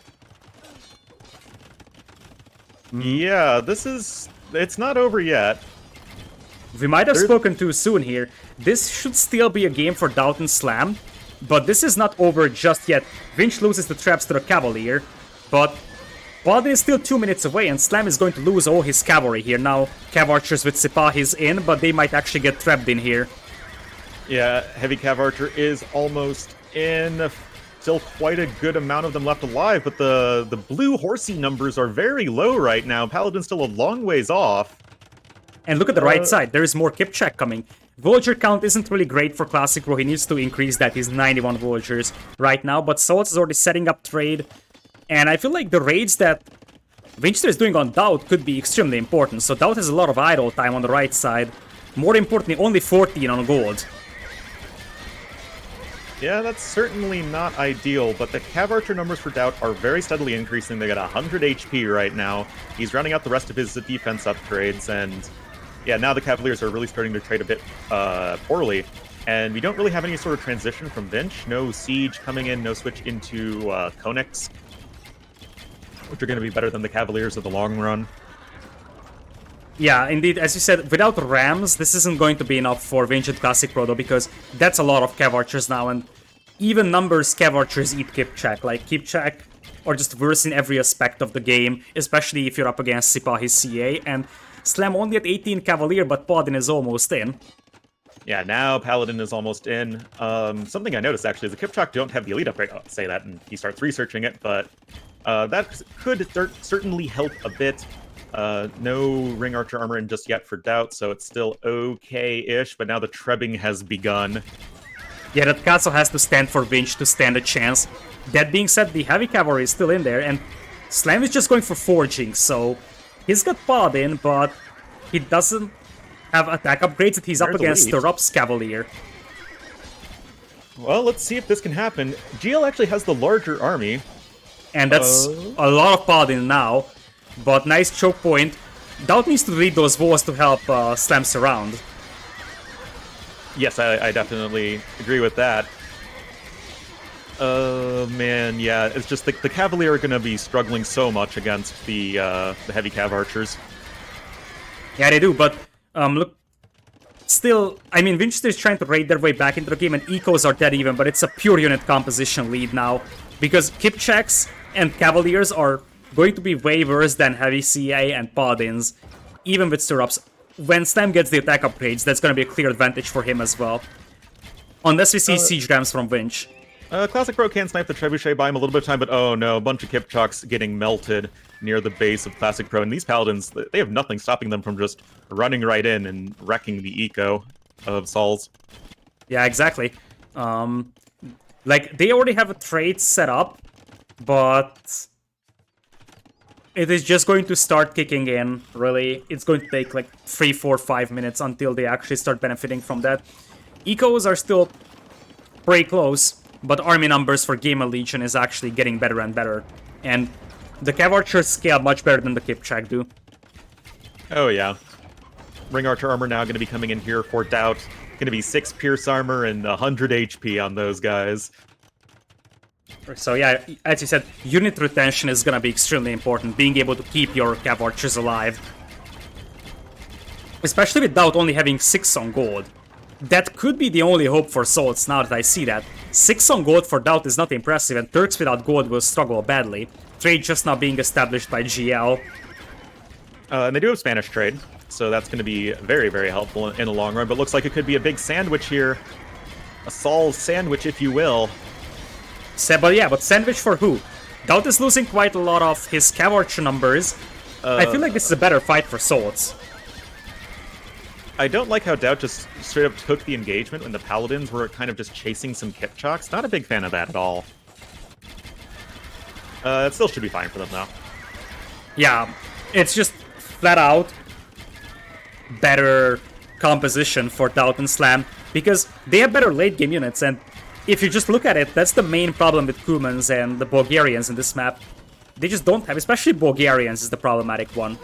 They just don't have a very, very good post-imp composition with cavalry. I mean, you have 2 civs that have, like, some of the most broad tech trees in the game versus 2 civs that have some of the most restricted tech trees in the game. It's just a lot harder for these 2 civs if it goes on really, really late. With that, we are once again gonna have a fight where Salts is holding but not pushing forward. That's the problem. And like Vinchester is running out of juice here, going for light cav now, which is a really disturbing sight. Although the right side, Slam's castle getting trapped down, and he saves it in the last second. Well, that is so critical. It's down to like 18 health for a second. Yeah, that's definitely an important one. Now that Blast Furnace is in, these Paladins are going to be doing their full damage. And Vinch is just steadily losing his position here. Yeah, it's going to be a slow march to death, I believe, unless they're able to do insane damage to the opponent's eco here. Which may DauT still using happen. villagers to punch down a stable in the back. Yeah, I saw that. I'm not sure what's the source of that, but I feel like that's the easiest way for him to clean it up. Need to get sappers, man. A couple of light cap coming in here for Vinch on the right side, like they're trying their best to raid their way back into the game, and you should never count out Salts. Like, they thrive at taking games very, very long, but as you said, Spanish trade helps DauT's team better. Once again, DauT is losing a lot of CA, though. Yeah. He's bringing in a lot more reinforcements, though. The castle is safe on the other side as well. So, it looks like both teams will be able to keep some crucial castles alive. Honestly, I feel like if the villagers start getting sniped, I guess it's... The castle's still very low HP here for Vinchester, so if some more siege can come in really quickly, it could be quite nice. Supremacy coming in! That makes some sense to keep those villagers alive against the raiding for Slam. They also have a more well-developed trait, so we talk about 43 trade cards against 25. But the raids are better. Spanish trade at that. The raids are way better from Vinchester's team. At least they're hurting the opponent's eco, whereas one thing that GL isn't doing is actually killing eco from the opponent. Not a ton of it. Hoardings for DauT. He wants to keep that castle alive, man. And now we have Turkish Hussar coming in as well, which also is a great unit overall. And I think now is the time where DauT will actually start trying to go for some raids. A castle in the middle will get denied by Paladins, which is an important map control castle. Very much so. Polycide was on the right side from ClassicPro. Remember, he's Cumans. So, while GL has the entire trade stonewalled off, it's just gonna be Polycide. Feel step civ, man. Oh, and the Castle of Vinchester, that critical forward castle finally does fall. And even though they technically have more population, it's not looking good here for our Saul's duo. No, especially because that mostly comes from Voyager numbers, but army composition is much better for DauT and Slam, and I feel like now the army of Vinchester+ClassicPro will be cleaned up by the Cav Archers. Saltz knows very well that they need to snipe trade, and honestly, if you micro the Kipchak well, you could kill quite a lot of trade. Yeah, they already have, but you're losing your entire army in the process. Yeah, I feel like it's a final desperate effort. They're killing a lot of trade though, and that's their only way back. Starving the opponent out of gold is their only hope, and honestly, look at the side of DauT's base. He could be losing Trebs, and DauT, 200 gold in the bank, and not an awful lot of trade going for him, only 13 trade cards, and Turks, they can only do Hussars if they run out of gold. We might have spoken too soon, because it looks like Saltz is not giving up on this one, and that trade actually pays off. Now the trade numbers are even. It's still a Spanish trade, but that's the first step back into the game, so to say, for Saltz. Kipchak numbers are still quite high, but now we're getting to the point when the army value difference is absolutely staggering. More and more paladins charging in, and they're just gonna eat the Kipchaks for breakfast, man. Yeah, the problem that you're facing is that at some point the gold is gonna run out for Slam as well. He's got 28 trade cards in Spanish, which is nice, but I'm not sure how long he can sustain spamming Paladin. Especially against Kipchak, he can just run back and forth and take fairly gold-efficient trades. Well, the Hussars from DauT coming into support, maybe, but they need to make sure they coordinate their units. ClassicPro is losing Voyagers on the right side, the walls haven't been finished, the Paladins break through. The Palisade walls have not been finished, you're right. It's not... Those are Cuman Palisades, don't underestimate them, man. Oh, yeah. Don't be disrespectful to the only thing that Cumans can do to protect their trade. Yeah. Still 30 Paladins on the field. Saltz is not giving up on this one, that's for sure. Trade card numbers looking fairly even. As things stand, once again Slam is going to dive in and try and snipe the Trebs. Pikeman coming in from ClassicPro in low quantities. Yeah, I mean, it's not a bad idea, but it's like it's such a desperation play. Yeah, especially with DauT having 53 Sipahi CA. That is a lot. That's an even awful a lot. captain coming in forward from Slam on the far right side of the map are going to be excellent for pressuring this trade. And Siege Ram. Although Kipchak will just melt Siege Ram. But, I mean, at this point, army numbers and, as you said, army value is brutal difference. It's double the army value. CAs are just much better individually than Kipchak are, and Paladins are also better than the Cavalier are. Indeed, indeed. Halb is in, but the numbers just seem like there are two of them. Yeah. Not exactly high enough. And Slam running out of Paladins right now. That could be the only hope for Saltz, that Slam is gonna have to go for Hussar, but they are very much on the back foot right now. Yeah. It seems like... Where's the army from GL? Okay, I guess it's just very slowly pushing. Yeah, DauT has all his army on the left side pressuring a castle. Slam is doing right side pressure. Here come the Siege Rams. This could be bad for Slam though. That could be a lot of units lost there because DauT is not there to support. And, I mean, DauT is trapping this castle down, but that's a slow process, and that means that his army is pretty much unused currently. Yeah, I'd love to see some more Siege from Gamer Legion. All they have are 3 Trebs and 5 Siege Rams, which feels like, you know, if you're in a position where you're really making pressure happen, I'd like to see more than that for sure. Rams also go down. Bombard Towers, yeah. I'd love to see Bombard Towers. Especially with Supremacy Villagers. Yeah. Spanish player can start marching up with Bombard Towers. And Supremacy Slam loses quite a lot of army here. He's down to 14 Paladins. And for now their trade is stonewalled off. That's an advantage over there for them. But Saltz is not giving up on this one. Trade cards, fairly even, but once again Spanish trade in the long run. I actually think Bombard Towers would be so helpful. Either, like you're saying, Supremacy-built Bombard Towers that are going to be hard to stop, but also Artillery Bombard Towers from Turks. I feel like artillery is too expensive now for Turks.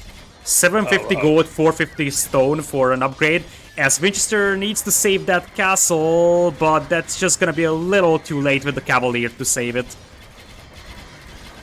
A little too late. We'll likely get all the Trebs, so it will at least stop further incursions. but yeah. It just feels feels like Sauls isn't getting anywhere. Yeah, exactly. Just a slow and painful death. And the thing is that they are the team on the timer. Like, otherwise, if it's completely even trade numbers, the Spanish trade will just win. We have seen this in team games in the past. For decades.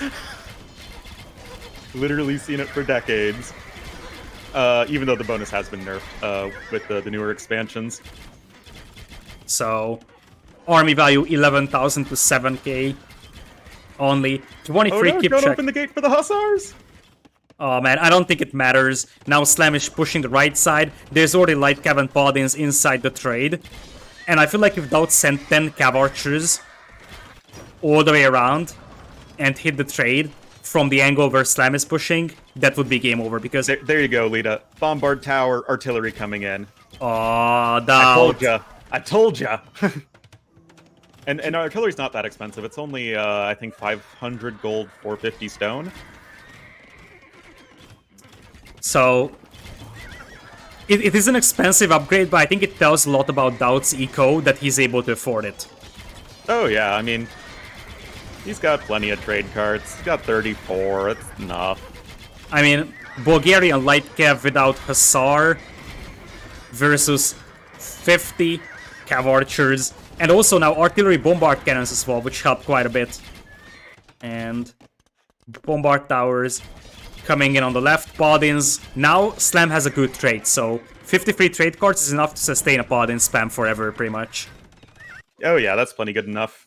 And just look how close Slam is to the trade. I mean, he can run the paladins like, you know, 2/3 of a screen length and find himself already at the markets. There's a random trade card from DauT right next to the bombard tower and Trebs. Probably just the unit accidentally selected over here, but he's the one supplying the troops. In a troops. barrel. Gotta escort him to Jerusalem. No, that's the wrong civ, my man. That's the wrong civ. Yeah, that's true. Alright, it looks like Vinchester is opening up the walls here, but this is full desperation. 13 light cav, hoping to stop this aggression, but this game seems over. If you look at all the blue inside the trade of sorts, if you look at the right side, where another castle just went down from Classic Pro, wherever I look, Gamer Legion is dominating the game now. Siege Onager, though, out for Vinchester, and he gets some very nice hits on those cav archers. I mean, yeah, they're pretty good, but you're running on into, you know, artillery bombard cannons. I mean, those onagers did land some good shots, but it's too late now, I feel like. Yeah, exactly. If that was happening 20 minutes ago, that could have been a game changer. Well, Classic Pro's trying to rush up another castle in the back, but you just have paladins running absolutely amok in the trade line. Exactly. Trade numbers falling quite heavily. Vinch is only 27 on trade, and they are big survivors, but that game is just going nowhere. Yep. Now, Cav Archer numbers and Hussar numbers have recuperated, and there is the GG. Game number 3 going to Gamer Legion B, winning their home map. I think it was a very important win for them after losing the previous game, but man oh man, I liked Salt's game plan, but Gamer Legion seems to be just so good on this map. I am very, very pleasantly surprised on how well they played. I think it was the crystal clean transition from an aggressive Janissary ramp play to a 4 or 5 TC boom. It's impressive how they were able to afford being very aggressive and booming at the same time as well. And if you compare it to, let's say, Vinchester was trying to boom as much as possible, but he had no army and still got outboomed, which is crazy by GL. Oh yeah, it's using the aggression not to kill your opponent, but to give you the space to go for a crazy boom. Absolutely, and Beautiful Slam done. 17,000 trade income that's comparable to the combination of Vinchester and Classic Pro. Spanish trade and also trade numbers coming in clutch. Over there, 36,000 gold as opposed to 22 and 30,000 from Vinch and Classic Pro. Even having 3 relics is quite nice there. Yeah, that's the other thing, indeed, that they are putting a lot of emphasis on picking up relics, and it can matter. 3,000 extra gold is no joke. Especially considering it's a very consistent gold income. Mm-hmm. So that leaves us with the second home map of Swords. I can hear Memb screaming in the background all the way from Spain that we're going to Team Islands. As you probably know, he also is... he doesn't really like casting Team Islands. I feel like it could still deliver fun games. But anyways, Team Islands is the final home map of Swords. They have Italians, Chinese, Koreans, Incas left. Are we gonna see Italians, Koreans? Or Italians and maybe Incas with a landing? Well, I already know the answer because I loaded into the next game. Oh, look at that cheater, I'll man. let you ponder that. So, it looks like we're gonna have a Team Islands in this one. Gamer Legion versus Swords. If my capture age is willing to cooperate, I will actually jump in there. Wait, I think there was literally an update. It says I'm downloading an update, version 1.2.2. To capture age? Yeah. Don't do that, man. I wasn't really given a choice.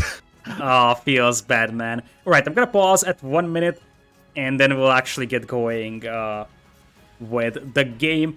Gamer Legion B versus Swords, so I'm at 1 minute, and you should be good to go soon as well. We'll have Koreans for Classic Pro in yellow and Italians for Vinch in red. Koreans, the only civ that doesn't have demo raft even, as a fun trivia fact. Other side is gonna be Vikings Teutons. Does Teutons ring a bell for you in 2v2 Team Islands? I'm curious about that. Nope. But I am ready when you are. Alright, I'm at 1 minute, so let's go. Oh. Yeah. I was only at 10 seconds. So I'm at 1 minute right now, but Okay. on Team Islands it's not a big deal because it's Dark Age. Yeah. Okay, ready. Alright, 3, 2, 1, go! And Capture Age also went to light speed for me. So it's 2:30 now. Oh, if you pause in Capture Age, I think it screws it up a little bit. Yep, I did. Yeah, you need to like pause in game. Yeah, it's alright. I'm at 2:30 as well. Alright, let's go then. So, luckily we don't miss anything because it's Team Islands and there is nothing really happening super aggressive in Dark Age. So, Teutons, 2v2 World Cup Grand Finals, Mr. Yo and Lix with China versus Viper and MBL in Norway. Team Islands game, Lix goes for a fast castle landing with Teutons, goes for Knight and Siege. Teutons Yeah, I remember that game now. Teutons have a good farming eco, easy to establish farming eco even if you lose your fish.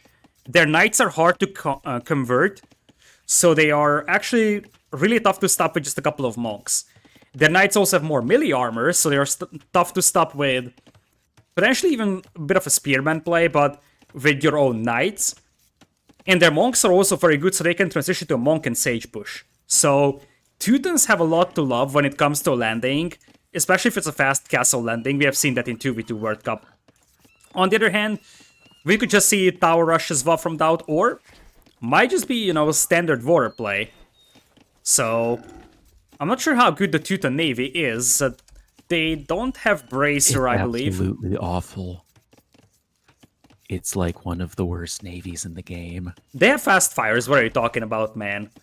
Like, no dry dock and shipwright, that's absolutely true, but no Bracer for Galleons makes it quite bad, but they have heavy demo and fast fire. It's not impossible, man. I mean, when you talk about one of the worst navies, we should take a look at, for example, Aztecs, I believe, that don't have Galleon. Aztecs have shipwright and dry dock and fast fire ship. Yeah, but they don't have heavy demo in exchange, or Galleon whatsoever. Yeah, but having the fast fire ships in shipwright is way more important. Alright, so with that being said, there is a lot to think about for DauT, but the back dock, I am fairly certain it is a landing from him. Front dock for Vinch, the Italians in red. And we're also going to have a front dock in yellow for Classic Pros Koreans. And Slam will be playing the Vikings with side dock galleys in blue. Do you know, by the way, I'm just curious. Do you know what was the most commonly picked pool 2 civilization in 2+1 for Team Islands? I do not know. You will be surprised. It was Vietnamese. That was back before Vietnamese had their eco bonus, right? Yeah, absolutely. They were absolute awful safe, but you know where your opponent spawns at with the TCs, so you could go for a better landing. Alternative was Khmer, because you didn't need to make a barracks to land with scouts, so Khmer and Vietnamese were the most popular pool 2 civs for Team Islands in 2+1. Interesting, interesting. It's worth... Oh, yeah, go go ahead. I was just going to say that it makes sense that given the much... Like, you have Vikings who aren't going to go for, like, regular early feudal aggression, and you have Teutons who are going to go for some sort of landing, as we see the transport ship coming in now for DauT. They would go for, like, the side dock and back dock, whereas Koreans and Italians, they can just play straight up water, like, against most civs really comfortably, so it makes sense that they'd want to be aggressive. Yeah, and Koreans will probably go straight galleys here, especially against Vikings. Because you know it's gonna be galleys from the Vikings, and you don't have your own demos, so you don't really want to go for a fire galleys. Like, even though it's likely Teutons will go for landing, you do not want to potentially get surprised by Teuton fire galleys, because as bad as their late game Navy composition is, I mean, Feudal Age Teuton fire galleys can work out to a certain extent, and you don't want to get surprised by those. So I would think that you open directly with galleys if you're Classic Pro with Koreans. Yeah, certainly. Also, you get to make the most out of your wood discount, because galleys are the most expensive wood costing ship. That is at least how I would think about it, especially since Italians, with their timing advantage potential, would rather go for fire ships. And stable from Classic Pro, so they are expecting the landing, and what we're going to see is Classic Pro will just go for landing defense. You see, Vinchester will wall himself, and Classic Pro will prepare for landing with his own scouts. 3 villagers pulled from DauT coming in. And one thing that's very different from standard islands is that on Team Islands you have 3 deposits of gold in comparison to 2, which means it's much harder to deny all the gold with towers only. So it looks like Classic Pro isn't even going for a single ship, he will just go for straight scouts with Koreans here. Kind of odd, but okay, sure. Transport as well from Classic Pro. He doesn't want to go for villagers landing, he just wants to transport his scouts around, which assumes that they haven't spotted the landing of DauT, and that's indeed the case. They might expect the DauT landing, but they apparently won't defend against that, and they will go proactive and transport 3 scouts to the opponent's side, Slam already walling himself around. Well, we do have Vinchester, like, totally safe at home, so the tower can punch through eventually, but you're probably going to want to send your scouts over to Classic Pro, and depending on... Okay, he sees the scout, he might not choose to send his own scouts forward at that point, and just look for the naval landing defense thing. There's already a reasonable amount of galleys for Slam. It helps quite a lot that he's on the opposite side of the map as Vinchester is, so it gives him a lot more time to get his galley numbers up. It's not like he's forced to fight fire galleys directly, and he already has 6 fire galleys over here. Vinch finding DauT's fishing eco, but DauT is just going to save them for now. Nope. What was that, Lita? What was what? Oh, because Vinch finding DauT's fishing eco. The fire galley is just patrolling back and forth. Yeah, he found it, he just doesn't care. So, I mean, oh man, that hurts so much. And DauT is actually going to get away with fishing over here, and it looks like the fire galley will just live a happy life. It starts attacking the fishing ship, which will mean that DauT can take it down, because DauT is going to attack the fire galley faster, so he's gonna have the HP advantage. Mm-hmm. Indeed. So, I hear scout sounds. A villager gets picked off here, and now Slam is moving in with the galleys, sinking the entire fishing eco of Classic Pro, picks up the repair villager, and now Slam's fleet is getting better and better. It looks like Vinch knows that they are in trouble and his fire galleys won't win the game, so he wants to buy himself up to castle for Castle Age. Yep, that seems to be the case. Scout of DauT getting burned alive by fire ships, that's always a little bit awkward. could potentially have these villagers in trouble if the scouts from Classic Pro can loop around and DauT doesn't have some Super Omega Pro quick walls. Yeah, indeed, that could be -3 villagers. And the key here is if Vinchester is able to keep up his Fire Galley numbers until he gets to Fireship. Because if he gets to Fireship, suddenly Slam could be in trouble. And if DauT's landing here gets cleaned up, and nice move, by the way, from Classic Pro, cutting off the villagers from the tower as well. Still, one villager finds his way in, and a second one will as well. You can just keep the scouts below, and you're good to go. DauT sending back his own scouts, though. Yep.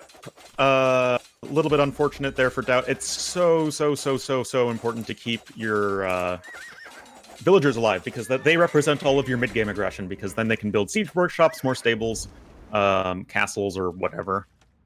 It looks like Vinchester's fleet might get intercepted here. He will jump on the galleys, but he should be careful. Castle Age on the way for Slam as well. Vikings Eco is just coming in crazy over here. And this is looking rough for Swords, to be honest.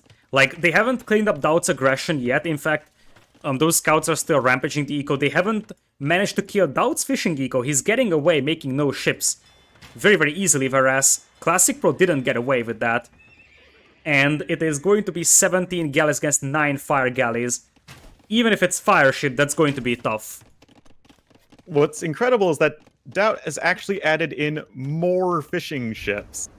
Like, he has 7 fishing ships right now and no navy, and they're still alive, even though there's a fire galley just very unfortunately patrolling back and forth. DauT will be the slowest player up to Castle Age, but just now clicking up. Slam lost quite a lot of galleys here. That was quite unfortunate. He got sandwiched between fire ships, and now is the time to shine for Vinch. He's gonna have to use that fleet to destroy Slam's navy, and Slam knows that. He's just gonna have to fall back with the galleys. It's 20 seconds away, but then it's like 30 seconds more for fire galleys. Finally, Vinchester is actually going to find a fishing eco here. Well, that's definitely nice, although DauT's fire galley will actually take down the fire ship. Feels bad. Slam needs to buy some time, but I think he really the scouts are in. The scouts are inside Classic Pro's base. He's got Spearmen to hold, but those scouts do have bloodlines, or at least they will have bloodlines in a moment, alongside Forging. And it looks like Classic Pro might actually go for a landing with War Wagons, based on the eco balance. And yeah, that's the landing with War Wagons. Well, you can only send 5 villagers forward until you have careening. So it could be a little bit tricky to actually get that castle up, but maybe they're thinking, okay, we have pretty good water control, but honestly, Vinchester's navy is getting absolutely cleaned up by these war galleys. Like I said, Slam able to just delay until he was able to get his own upgrades in, and then also the one trapped war galley. Absolutely. Scouts still are around,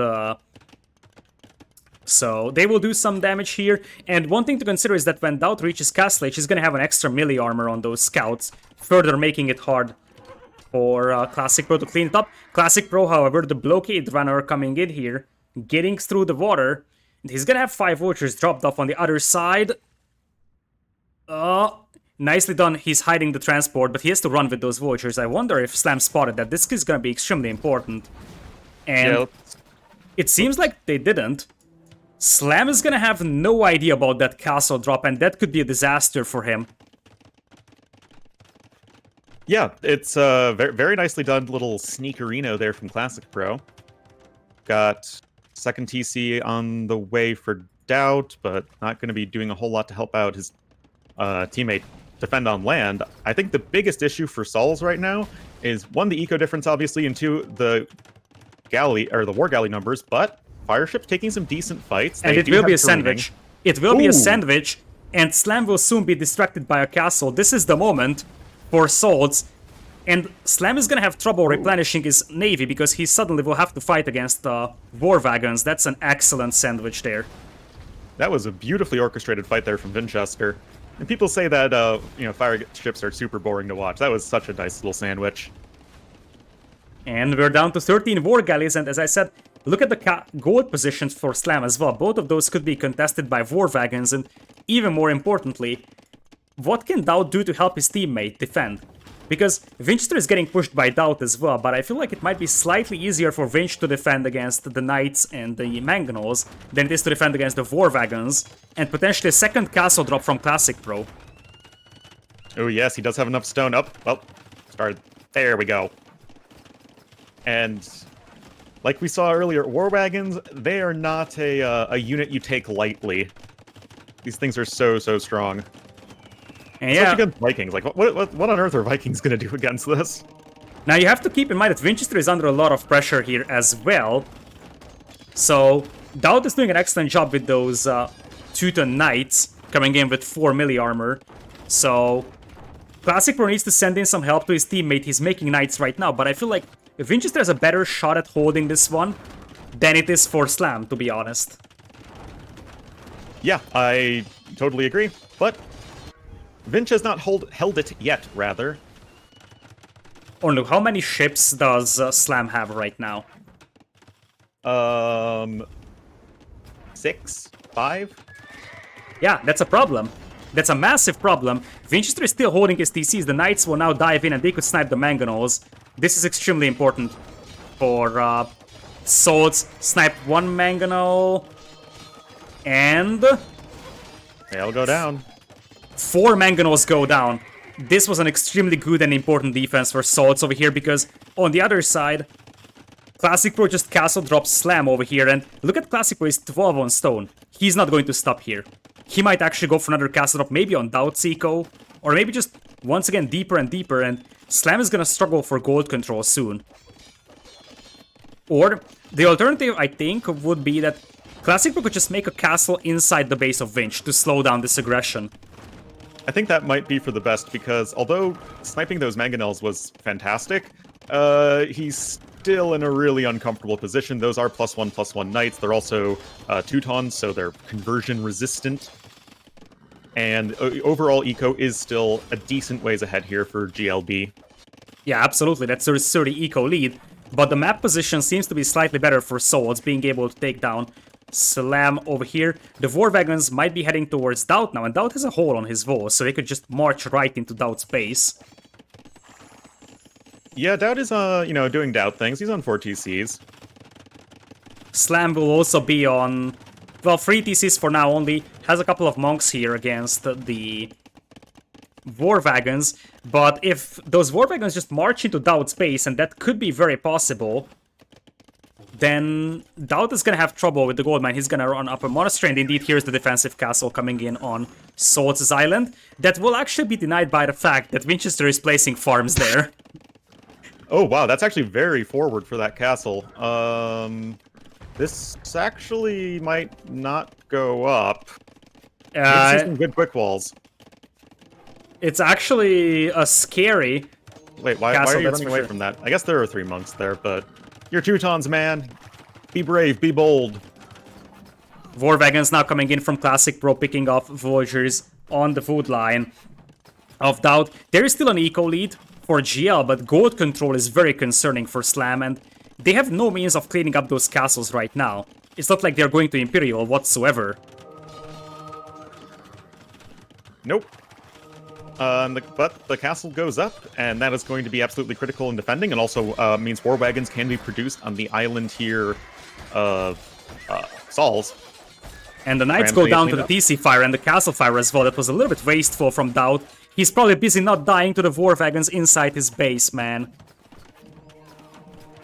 Yeah, that's always a little bit rough. We do have the castle coming in here defensively for Slam. That super important for keeping him alive, but he's only on 2 town centers right now. He actually still has the highest villager count in the game, which is pretty amazing, honestly, all things considered. But look at ClassicPro.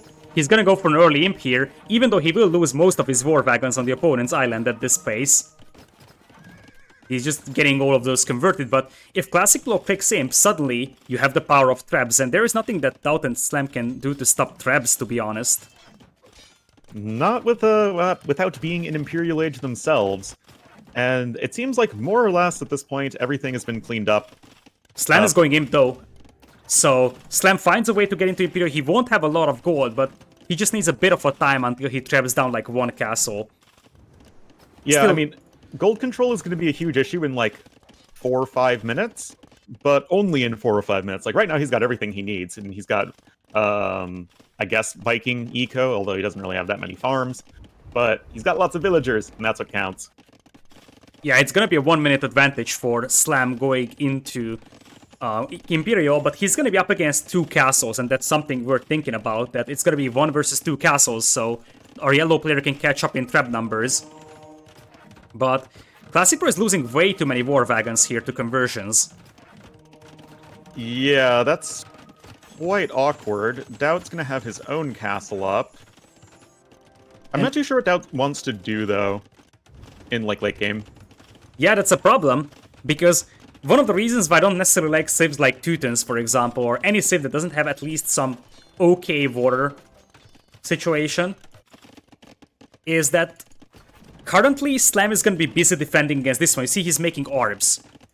But that would mean that DauT has to go for Navy, but if you take a look at Vinch, Vinch is going for Navy back, because now that he's safe, he can fight water, and they are going to have the advantage of the fact that it is ClassicPro doing damage on land, and Vinchester can just focus on water now, so suddenly they could take water.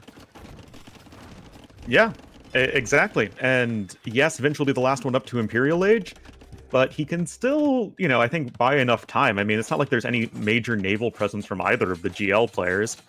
Look at that tower from ClassicPro right next to the woodline of Slam. Slam is not attacking the villagers, which means that the tower will actually go up. It's a guard tower from Koreans. Tower rushing the woodline, and Slam is gonna have very limited map control. He needs to take down at least one of those castles. But first trap just now in. But essentially, ClassicPro, what he should do is just focus on 4 traps right now from both castles. And that is exactly what he's doing, so good move on him there. But he's soon going to be running into the situation where he's going to be facing trebs from 2 players, as DauT does have a castle of his own. But DauT is not in. So yeah, he's still like a minute and a half off. And that could be important, because that minute and a half is what you need to take down Slam's castle. That being said, Slam is gonna be able to pull a lot of villagers to repair that castle, whereas for ClassicPro he only has like 4 villagers on the front that is capable of taking down or repairing castles. Slam also has plenty of stone in the bank, but actually so does ClassicPro, so that is all fine. But what I really like here for Sauls is that they have complete control of their own island. Yeah, that's and great. So that just gives Vinch all the time in the world to get what he wants. Slam is going to lose all his fishing eco, and suddenly if you look at the ecos, it's still a lead for GL, but the food eco will be missing there quite badly for GL. It looks like we have no more traps coming in from ClassicPro. That's a little bit problematic, but if you look at Slam's eco, I mean, he has barely any operational eco. Yeah, I mean, he technically has 80 villagers, but a massive amount of them are idle.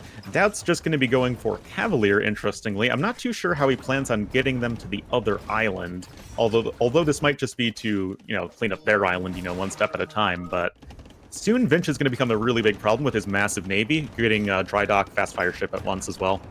Yeah, exactly. I like the decision from ClassicPro taking down that TC real quick with the trebs before starting to shell the castle, and it looks like Slam is somewhat giving up on that castle. For now... Wait, how did Slam lose his trebs? They were trapped down by our yellow player. Oh, yeah, that's a huge mistake from Slam. He should not have let that happen. And look at this. Let's do it with the castle. Like, Slam is now trying to redock, but trying to go for Galleon, and Vinch will just switch into Galleon himself. And as long as ClassicPro is just able to delay Vinchester, or Slam here, Vinch will just win water. Now DauT has his own traps as well, so the foothold from ClassicPro will be gone, but if this goes back into like a water-only fight, Koreans and Italians are just much better than Vikings and Teutons combined. I mean, like, Vikings are still top tier if you can get the good numbers of longboats out, but that is just not something that's going to happen right now, and Italians are great at maintaining an advantage.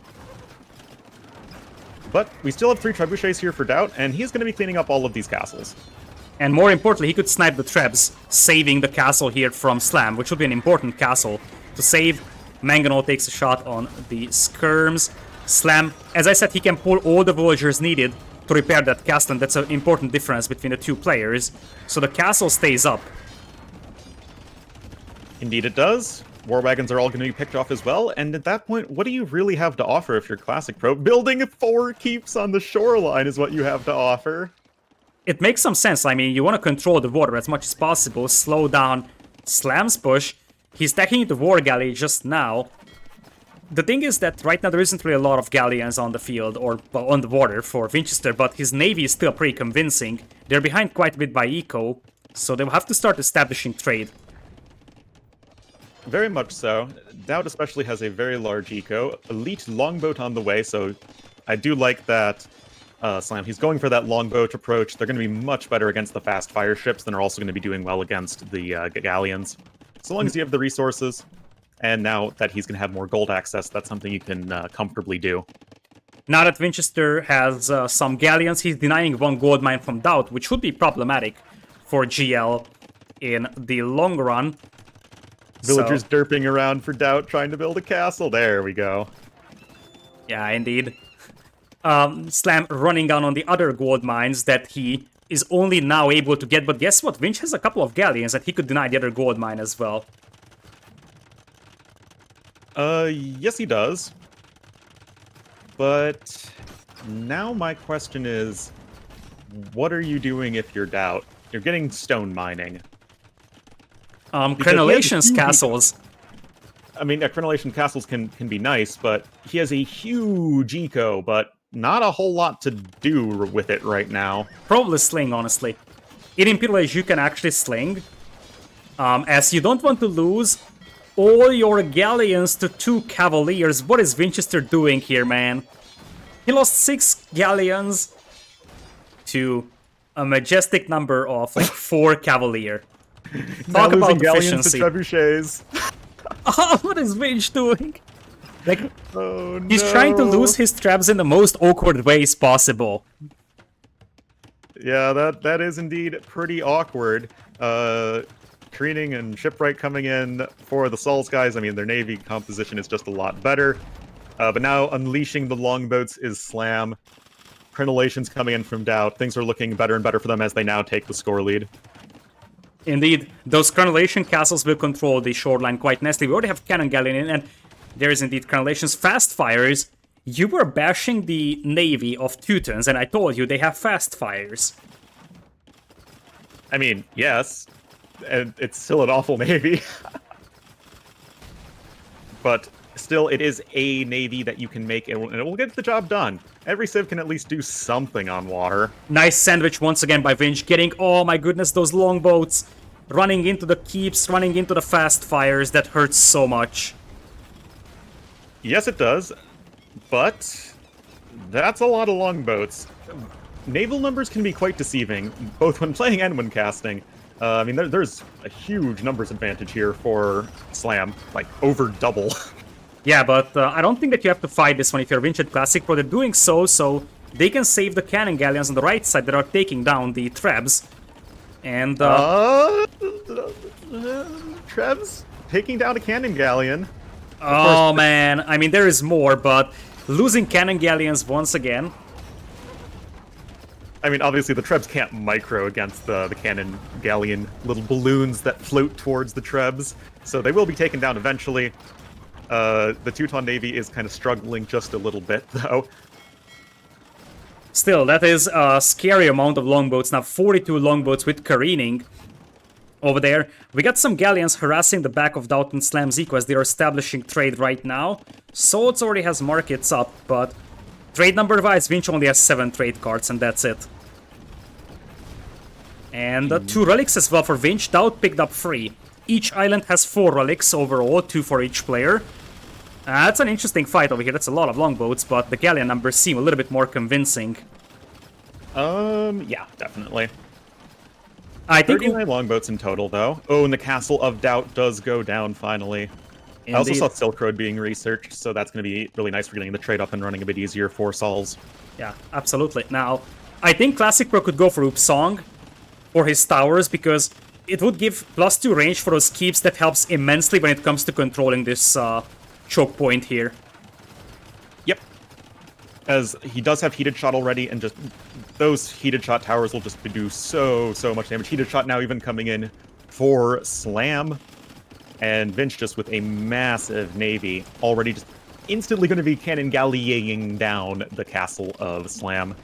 And he's going for a gold mine of Slam here, that's the idea. Because they know that Slam could be struggling for gold. DauT goes for fast fires and heavy demos himself, but he keeps losing his docks, and rebuilding them is expensive. I mean, it's not like he can't afford it, but in comparison to Souls that isn't losing buildings, it's definitely easier for Souls to keep up the pressure. Yeah, there are a lot of fire ships that are very clumped up, so... I mean, Vinch does have to be a little bit careful, but the naval numbers are just massively in favor of Souls right now. Overall numbers are massively in their favor. 105 military compared to 55. As the castle is still up, but Slam is forced to use an awful lot of stones. Demo ship hit onto a bunch of fast fire ships. Indeed, there were some nice demos over here. And DauT is trying to get back on water with the famous and majestic 2-ton navy. But I feel like if Vinchester just has galleons here and potentially his own demos, he should be good to go. DauT getting such value out of these heavy demo hits. Yeah, absolutely. Those are some insanely good demo hits for DauT. And take that. That's the 2-ton navy for you guys. And there's Upsong coming in here for ClassicPro. The trap, by the way, is taking down the cannon galleons on the left side, which hurts very, very badly for Vinch. This is so micro-heavy for him. He needs to be careful not to lose his ships to heavy demos, but he also needs to be careful not to lose his cannon galleons to trebs. And Slam holds that castle. He's out of stone, or at least he will be out of stone in a moment. Shipwright just now in for our Korean player. Still, it is 74 ships against 67, but those numbers are getting better and better. Especially the longboat numbers. Yeah, I mean, think about like 2 minutes ago. It was, you know, 50 more Navy for Sauls, and now Gamer Legion catching right back up. Absolutely. Trade numbers kind of even in between the two teams for now. The castle is still being shelled here by Vinchester, though, and now there is no repairs from Slam. But look at DauT's fleet. I think Vinchester needs heavy demo himself, because he's the only player that can make demos on his team. Italians don't have heavy demos, Lita. Well, I don't... Like, what's the logic in that? Italians as a water civ and they don't have heavy demos. That feels kind of awkward. Because well, Koreans... a lot of water civs don't have a full water tech tree. I mean, Portuguese don't have fast fire ships. Look at all those cannon galleons. Don't have demo ships at all. Look at all those cannon galleons shelling that castle, but this is a big fight here. 46 longboats against a massively underwhelming fleet count. Yeah, this is like such a deceiving naval fight because it looked like they were pretty even, but it was like double the amount of ships for the Viking player. And look at the sandwich. DauT is coming in with the Teuton's navy. They channel their inner Admiral Yi, and they will absolutely slaughter Souls over here in what could be the deciding fight of the game, to be honest. Yeah, and this has been a fantastic game. And this has just been a fantastic series in general. Longboat's going to be trying to micro back as best they can. Military numbers are still even, but that eco advantage very much in favor of Gamer Legion. Oh, man. I mean, the navy is still there for Souls, so it's not over yet, and I am sure they won't give up easily. Because this is supposed to be a game that they're winning, especially civilization-wise. And one thing to consider is that Slam is just now running out of gold. So suddenly those longboats could start becoming problematic as we have double coinage from our red-colored team. And now there's no more demos either. DauT landing, though. DauT landing with a couple of cavaliers and villagers just into the range of that castle, though. Yeah, that's a bit awk. But this is something I really wanted to see. I feel like landings could just be incredibly valuable for really either team, but I feel like DauT's in the best position of any one player to go for that. Wait, DauT has 172 villagers! What? What? I mean, it's not like he has a lot of ships, so he can actually afford 172 villagers, that's for sure. Wouldn't you rather have more ships, though? Yeah, he's trying to get that, but we talked about this, that once there is, like, galleons and fire ships for Vinch, he's gonna be fine. I think that now this is getting better for Souls, because the reason why DauT was so successful is because Vinch had to fight on both sides, but that's not the case anymore. Now it's ClassicPro holding the left. 32 longboats versus 24 galleons. I think you want to draw those galleons back to the range of those towers, though.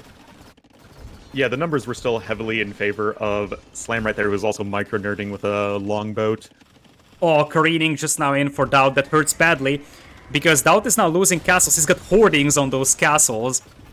Heavy demo just now coming in, but not a lot of demo numbers for DauT. And we will soon have to talk about wood control. If DauT loses that castle, suddenly his wood income is gonna be problematic.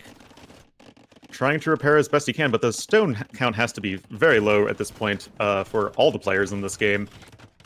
It is, and look at this.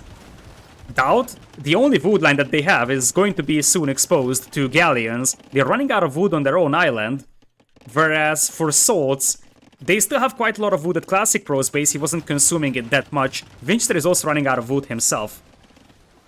Yeah, I feel like having so many villagers from DauT is just losing them the game. Like, what are you using all that resources or all those resources for? Not a lot. He's at 50. The more interesting thing is that it's one thing that he's got a lot of vouchers, but he's got 51 on food, man, on islands. Some nice demos coming in from DauT once again, but I feel like Vin just says, okay, whatever, you can take a couple of my ships down, I will commit to this and take down your castle, and I think that might be the right decision. Left side is 42 galleons against 49 longboats, and correct me if I'm wrong, but galleons are slightly cheaper in wood cost than longboats are, right? Other way around. Longboats are cheaper in wood cost, but more expensive in gold cost. It's tricky to see which is the bottleneck right now, because there is enough trade for DauT and Slam to afford the gold cost, so wood cost might be more important here. DauT 185 bills, guys. 186. Now mass deletes 20. So that's the place where we could actually get a couple of Fs in the chat, I believe. I still just don't understand what on earth DauT's doing with all those villagers.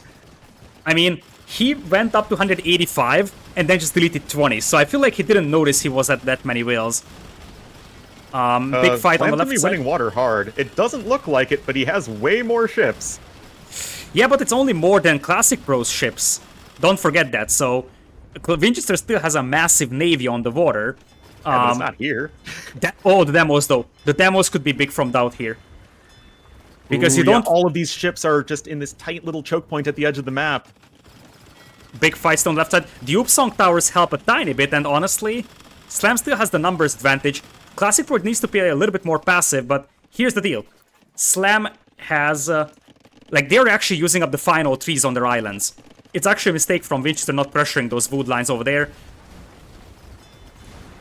But if you take a look at the Swords' island, they still have more wood, and it could go down to wood control.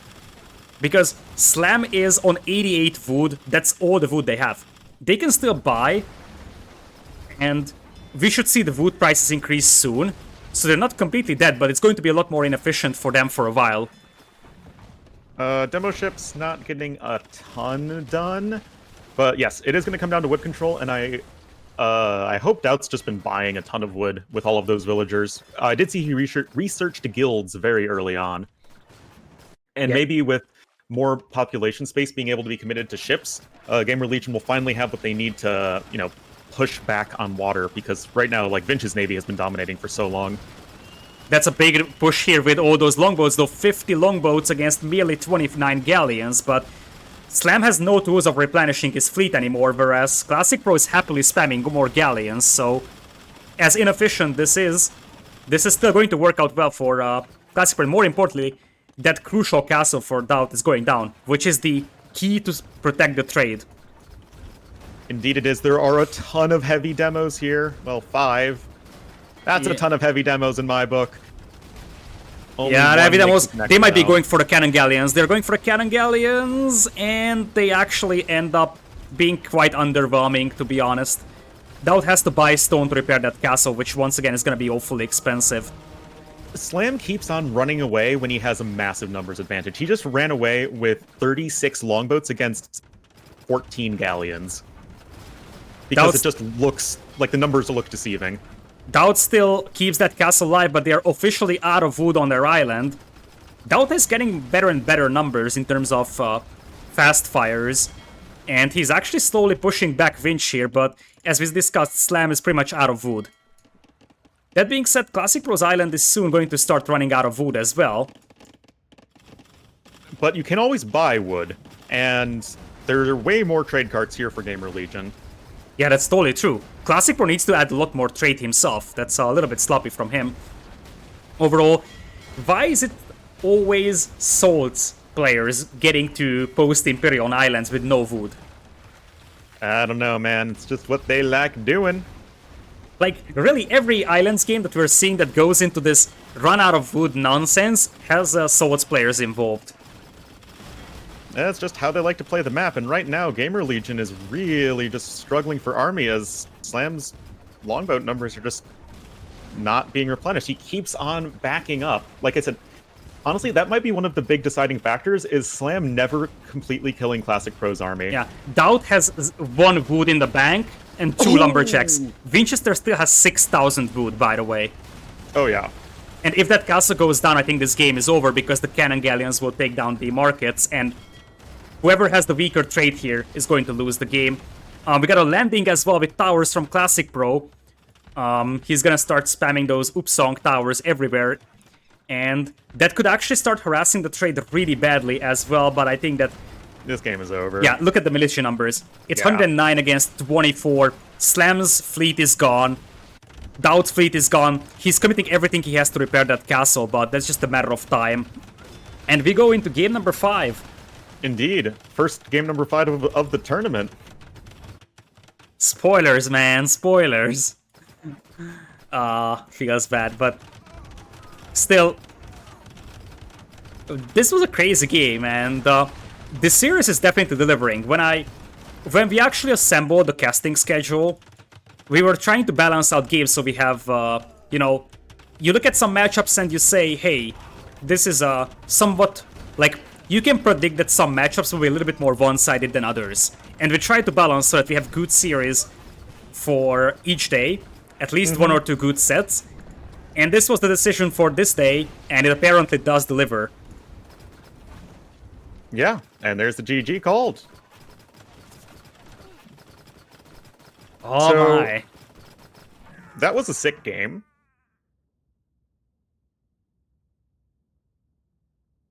It was a sick game, absolutely. And at the end, Teutons not being able to do much on water might be the case, but really, as you said, maybe Slam should have just committed a little bit more. Maybe he was afraid of those towers too much. No, I think he didn't realize he had such a numbers advantage. Because the galleons look much larger and more imposing than the longboats, which stack up like crazy. Yeah, that's absolutely true as well. So because he was like running away when he had like 46 to 20. It's also worth noting that the landing of ClassicPro did a lot more damage than the landing of DauT. So yeah, DauT's landing was relatively easily cleaned up first for Classic, but they had to make a lot of traps, repair castles at all costs. They lost TCs. Just look at... I mean, Slam was on 1 TC for... Actually, there is a second one over here. But he was on 1 TC for quite a while because he lost like 4 TCs over there. And at the end of the day, Swords edges out of victory. I'm just gonna take a quick look at the ecos. DauT had 140,000 resources gathered, 48k food. Yeah, like what does that accomplish? I would think that Teutons would want to go for the landing play. Yeah, I think they tried, but there was no window for them anymore. Like, after they got cleaned up, there was just no chance to land Vinchester. And ClassicPro only getting 4.6k trade income is a little bit underwhelming, though. So that could have been a way to lose a game, being that low in trade. But this brings us to game number 5 over here. There is no extra civs drafted for the players, which means that it's fairly predictable what civs we're going to see here. Mongols Persians for Coastal Mountain for GL, and Chinese Incas. Which is the better one in your perspective? Mongols Persians sounds insane to me. Yeah, I am liking that lineup as well. Persians going for the water, very, very strong hybrid map, Civ and Mongols, with all the hunt, could be a civilization to consider as well. And if Capture Age actually wants to cooperate, I might need to restart it. We will be I able went to 1 jump into second. game number 5. Decider game between these two, and it's a very, very important decider. Because whoever loses this will have to play on the loser's game, and the winner is gonna have a shot at the winner's game. And obviously, if you have to play the loser's game, that's always scary. Because,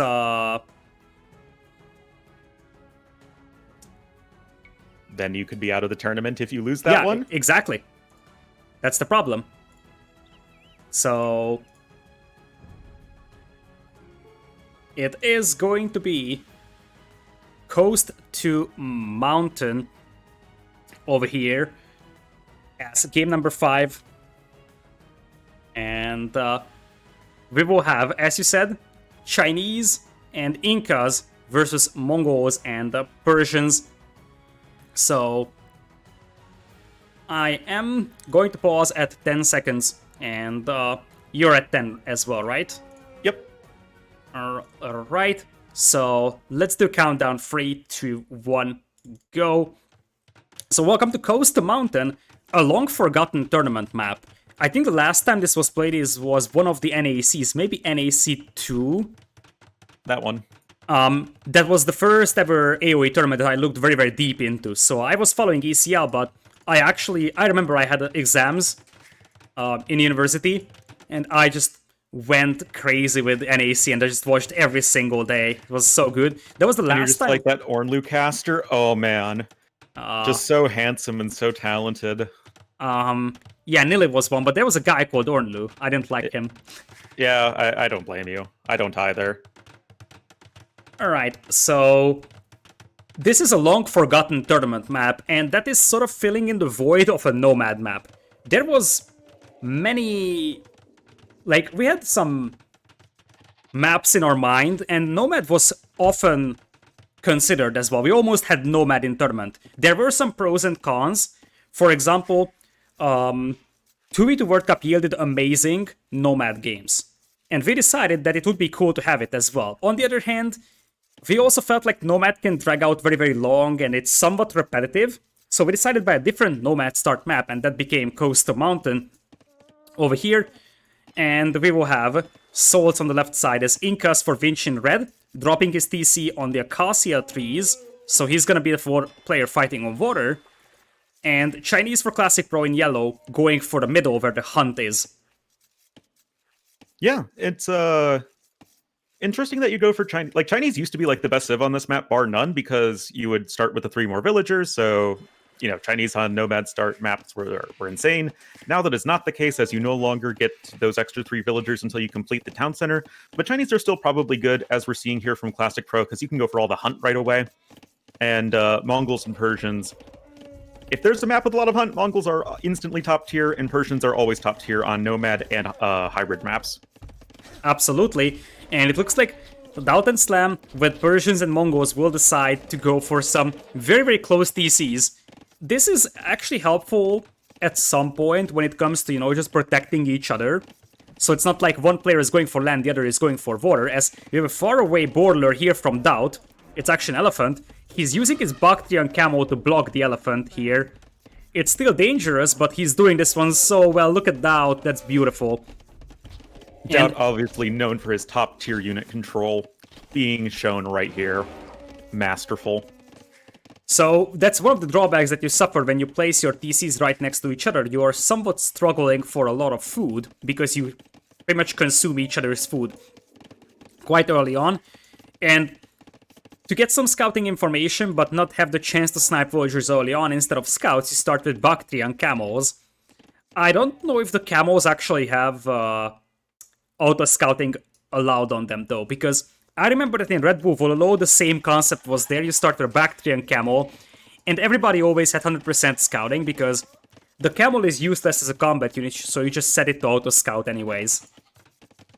Yep, pretty much. I think that should be the case with a starting horse or Bactrian camel.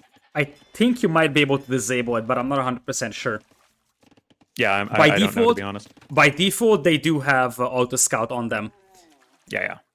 Anyways, we will have 2 docks from both teams. Faster feudal age for both GL members, though. Well, it is Persians, Mongols on this map. Yeah, that's totally true. I'm not sure what the Incas are planning here. It might just be, you know, the leftover Civ, the guy left out of the party.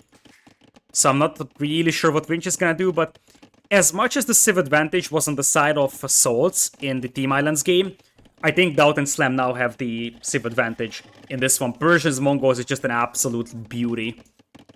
I will say that in the games that Sols won, they had a pretty big Civ advantage in both. So if they can win this one, I think that's just going to show a ton in terms of just like completely outplaying DauT+Slam, who I would say have the better civs now. Yeah, they definitely have the better civs. Slam is going to be playing Vora, no surprise about that with the Persians. It looks like Vinch will be the player that plays Vora from our red team. Voling off, oh my goodness, what are those voles? Ambia would be so happy to see these. I know, I'm happy to see them. The big Opalicide voles. Feels good, man.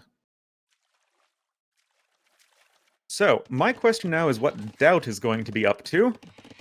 Going for scouts feels like, well, it's going to be a matter of, are they going to make it in before the wall is closed up? I mean, there's a lot of area you need to wall, but, you know, Sols is committing plenty to it, so they'll get it done pretty soon. Absolutely, so scouts wouldn't really do much for you, to be honest, here. It looks like DauT will be going for scouts eventually, but I wouldn't be surprised to see cav archers from him. Oh, there's the stable. DauT living that true, you know, nomad roleplay. Got just random buildings everywhere. He walled off the mountain on the left side, so they will have a nice little position here. For those that don't know the map, which could be very possible since this map hasn't been played in tournaments since basically 2018. Then whoever doesn't know this map is clearly a fake fan, because they haven't always been following every single tournament. Look at the disrespect. But anyways, the stone is on the left side of the map, so is most of the gold and most of the wood. You have some gold and wood on the right side as well, close to the water, but this is why it's called Coast to Mountain. You have coast and you have a mountain, believe it or not. With that being said, the faster working Persian dogs for Slam will come in very, very helpful. The drawback of this one is that he's very far away from the shoreline if he loses his repair villager. So it would take forever for him to get out. Nice demo there from ClassicPro. Yeah, very nicely done.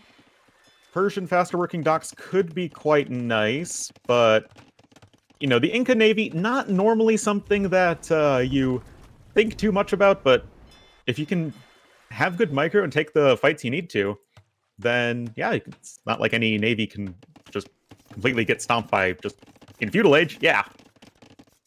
Now here's the deal. One thing I like about DauT Scouts, even though it's not able to kill the opponent's eco, is that there's a lot of hunt in the middle. And as long as DauT has those scouts out and he's safe in the middle, he will just send villagers to hunt like crazy. And you can see that his resources are like up in the skies. He's almost ready to go into Castle Age. That's Mongols on this map for you, man. Oh yeah. Now the question becomes, okay, there's the market for DauT. What do you want to do with Castle Age? Do you want to go to Mangudai as quickly as possible, or are you going to go for Knights or I think Mangudai. Cav Archers? You're not getting pressured immediately, as that's a nice demo from Slam. And Slam seems to start taking over on water.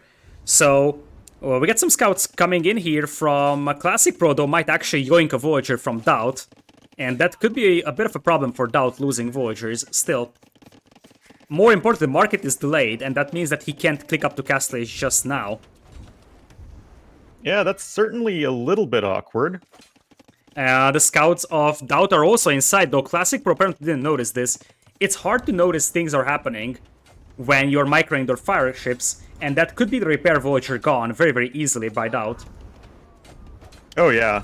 Oh, that's going to be at least a few dead villagers here for Vinchester. Oh, that demo! is not what you want. The demo's coming in! Kaboom! Was it worth it, though? Because it's still free villagers and demo for the price of free scouts. No, it's not worth it. I mean, even the demo it's very expensive, right? That being said, look at this. We have a counterattack from ClassicPro picking off villagers from our blue player, Slam. First player to click up to Castle Age is actually DauT, but Vinchester is not that much behind, surprisingly. Yeah, definitely a strong play from him. Demo coming in from him as well. Nice split there from Slam. And honestly, Classic Pro, strong Castle Age time, going to be going for some Knights. But are you just going to be going, you know, Chinese cavalry against Persian cavalry? Because that doesn't seem amazing. That's a fairly even set, to be honest, because, like, the only thing that makes Persian cavalry different is either access to Paladin or the extra attack against archers, so they're fairly on par in Castle Age. It's more about going for a Chinese cavalry against Mega. But look at that. The scouts from Classic Pro are doing work, man. Yeah, very nicely done. Great just scout control, keeping these guys alive, keeping them annoying. Have And Bloodlines +1 defense, but... Look at this. The ecos are still pretty close overall. DauT is able to keep his fishing eco alive. He's got 7 fishing ships as opposed to Classic Pro only 4. And DauT is just gonna boom. Who would have thought? Feels bad, man. DauT booming. In here, it looks like it's just gonna be Knights from Classic Pro. I feel like he just needs to apply pressure to prevent DauT from taking all the hunt in the middle, because if DauT is allowed to take all the hunt, then DauT is gonna be up in Imperial in 3 minutes. Yeah, that could be a complete disaster if you are not prepared. DauT should just now be going over to Stone as well. Now, I guess the question becomes, who's closer up to Castle Age, Slam or Vinch? Because considering Slam's been using the market, yeah. Oh, actually, wait, this is awful for Vinch. This is a disaster for Vinch. I mean, he can buy himself up too, because look at how many or how much food he was floating in villagers. Now he's at 300 food. Especially selling stone, he could buy himself up, but it's a really tough situation right now for him. Although he does have the temporary numbers advantage, which might be enough to swing the battle in his favor before his opponent would get Castle Age. Yeah, just committing a lot more to Feudal Age. DauT going to be losing his own fishing ships as they're all trying to sail to safety. And yes, Vinch is actually selling stone just to try and get up to Castle Age, but I mean, Slam is well up on his way there, even going to be getting there 10% faster because of Persians. But on the other hand, if Slam loses his navy, it doesn't really matter, and that's something to consider, that losing all your navy, being up 30 seconds to Castle Age is a big deal. Now, Vinchester still hasn't clicked up though, and that's going to be a 1.5 minutes difference, which hurts more and more. Every second matters here for Vinch, and still no Castle Age just now. Oh, man. That hurts so badly. That being said, you actually take down the repair villager, maybe even. The demo not getting a good connection. Slam is getting clapped on water. Welcome to Castle Age, man. Well, how many docks has Slam been? Slam's only been on 2 docks to the 3 of his opponent. Yeah, but those are Persian docks, so that's somewhat more even.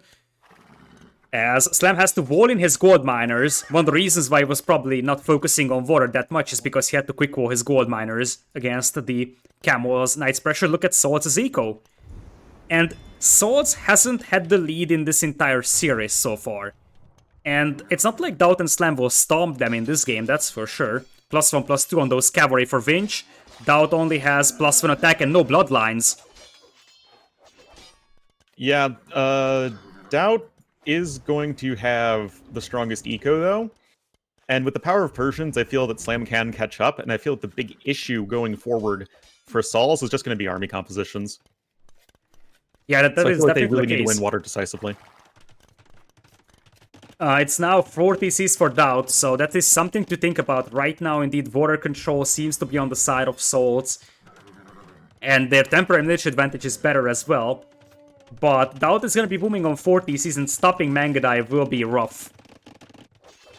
Yeah, obviously we only have 1 TC here for Vinch. He's still in Feudal Age. That's another problem, but 3rd TC just now coming in for our yellow player as the 3rd one also comes in for Slam, and Persian boom going to be really sick right now. Absolutely, though his food eco is sort of in ruins. Like, he lost his villagers on the farms close to the mill. Slam has 7 on food only for a Persian 3 TC boom, and that's gonna be troublesome. Like, DauT is pretty much just booming, and you can't boom on such an open map if you're Slam if you don't have any food eco, and that's kind of the case. And Swords could catch up with fishing eco themselves. That is certainly the case, as we still have a few fishing chips left alive here for Vinch. These 4 fishing chips from the Classic Pro have critically just been untouched all game, and they have just really helped keep Classic Pro competitive economically and also able to afford this very scary cavalry army that's been busy raiding the GL players. So I think now for Swords, it has to start becoming a fish boom as well in here. Keep applying pressure to DauT and Slam, because DauT has been booming on 4 TCs. It's going to be 3 TCs for Vinch and only 2 for Classic Pro, though. No, Classic Pro's on 3 TCs. So Slam is up to 3. Oh yeah, that's true. Slam is on 3. But, I mean, Classic Pro is doing quite a lot of damage, and really the player to raid would be Slam, because he's very much open, and soon he's gonna have to migrate his Voyagers to another gold mine. Ooh, this could be nice. DauT's gold miners are a little bit exposed. Nice pullback from him, though. Look at DauT's eco, though. 70 Voyagers, Classic Pro is at 67. So, overall eco's 15 lead right now for GL. You said that that Persian boom kicking in could be big, because a couple of minutes ago, Slam was even Voyagers with Vinch. But I mean, Vinch is a big boomer himself, so I'm not sure how much advantage Slam can get from this, especially with all these raids in their eco. I mean, it's definitely keeping Sauls very much competitive in this game right now, but the thing is, DauT now has enough stone for a castle. And he's going to be placing it at the front of his base, and that means Mangudai are going to start being produced. I don't think if you're Classic Pro, you really want to be investing a lot more into military at this stage, because you're just going to fall behind later on. So, right now, GL has just been trying to absorb all the aggression, but it looks like they're still managing to hold on. Yeah, absolutely. And once again, we could see something like we have seen, let's say, in the... I think the Arabia game, where they were just able to boom so much, and even though they were behind in military, they were never punished for that. Yeah, that's exactly what I was thinking. Very much... Oh, the gold mine of Slam, though. The Knights breaks through, and Slam loses a couple of Voyagers. Slam is still at 66, but Classic Pro's catch up, and look at that imp time from Classic Pro, or Vinch, though. That's Vinch. In fact, both Swords members will imp here. Interesting. That's really sick, actually. Well, I guess Vinch hasn't really been making any army after he won water. I feel like Arbalest here, or maybe even Eagles, could be a thing, because I don't normally like Eagles in this situation, because Persian Knights would eat them, but there's a big problem with that. There's no Persian Knights out right now. If you go full Eagles with couriers, or, well, fabric shields, if you may, then that could be couriers? very troublesome for DauT to stop. He is going for Mangudai, but Mangudai need a lot of upgrades to really be useful. So you see, not a single upgrade on those Mangudai right now. No bloodlines, no husbandry, no blacksmith upgrades, no ballistics, no chemistry. Obviously no chemistry right now because it's still Castle Age. Well, looks like Classic Pro's finally going to get cleaned up as DauT adds a 5th TC imp coming in at almost the exact same time, actually, for both of the Sauls members. But yeah, Slam's actually catching back up really quickly economically. He's on 4 TCs with Persians. Got Vils for days. But there's going to be a timing, like you were saying, and it's going to be, I think, very hard for GL to stop, especially with a bunch of Eagle Warriors. Yeah, and Slam is not having like a great eco still. Like, he's trying to get the Voyager numbers up, but he's just getting constantly raided, which hurts his eco so badly. And he's not far away from clicking up to Imp, but it's going to be like a minute disadvantage or so. And even after, you have to tech into the cavalry. He doesn't have a single stable, I believe. He's just building his first barracks now. Yeah, he doesn't have a production building. So, yeah. I think Swords has like a 2 minutes-ish window to potentially overrun Slam's eco with Eagles, and that's gonna be the case for Vinch. He's teching into Eagles. He doesn't have a castle for couriers. I think a castle for trebuchets would even be even more important when it comes to sniping those Mangudai factories. And that's gonna be a forward castle from Vinch. Yeah. Yeah, like I said, I think those trebuchets are gonna be the most important. Vinch wants to take the hill here, but he didn't expect that castle to be up there, I'm fairly certain. Oh. He just wanted to drop a castle here because then he has the hill over DauT. But now it's gonna be a castle even more so at the back, and he will target the other castle, which is also a good decision, I believe. So, here come the Eagles. Not a lot of Eagle numbers, though, for Vinch either. Imperial Age coming in first for Slam. DauT is still far away from Imperial as well. And how do you like just camels from Classic Pro? Full Chinese heavy camel. and Eagle Warrior versus this. Because DauT will have just Castle Age Mangadai with dubious upgrades currently. Well, the Eagles and the Camels obviously make a fantastic counter, combo for units, but they don't represent a ton of, like, damage in and of themselves. And I feel like the Siege is just going to be the most important aspect of that sort of, style. And we just have that Castle Nut coming in for Vinchester. Like I said, this Trebor is going to be everything. I'm not sure if it's actually everything, as DauT is going to take this fight. He doesn't have even +2 attack on those Mangadai. I feel like raiding could be an extremely important factor here. This map is so open that you could really impact the opponent's eco with raiding, although Slam is getting decent knight numbers now, so the window is shrinking for swords here. Because if we get to Persian Cavalier even, or even better Paladin, then this could be very troublesome for swords. Indeed it can be. Do we have Elite Eagle Warrior coming in just yet? I don't think so. But the first Trebuchet's in, but here's the dealio, because we got Mangudai, and they are great at sniping Trebuchets, especially if you don't have a ton of army surrounding them.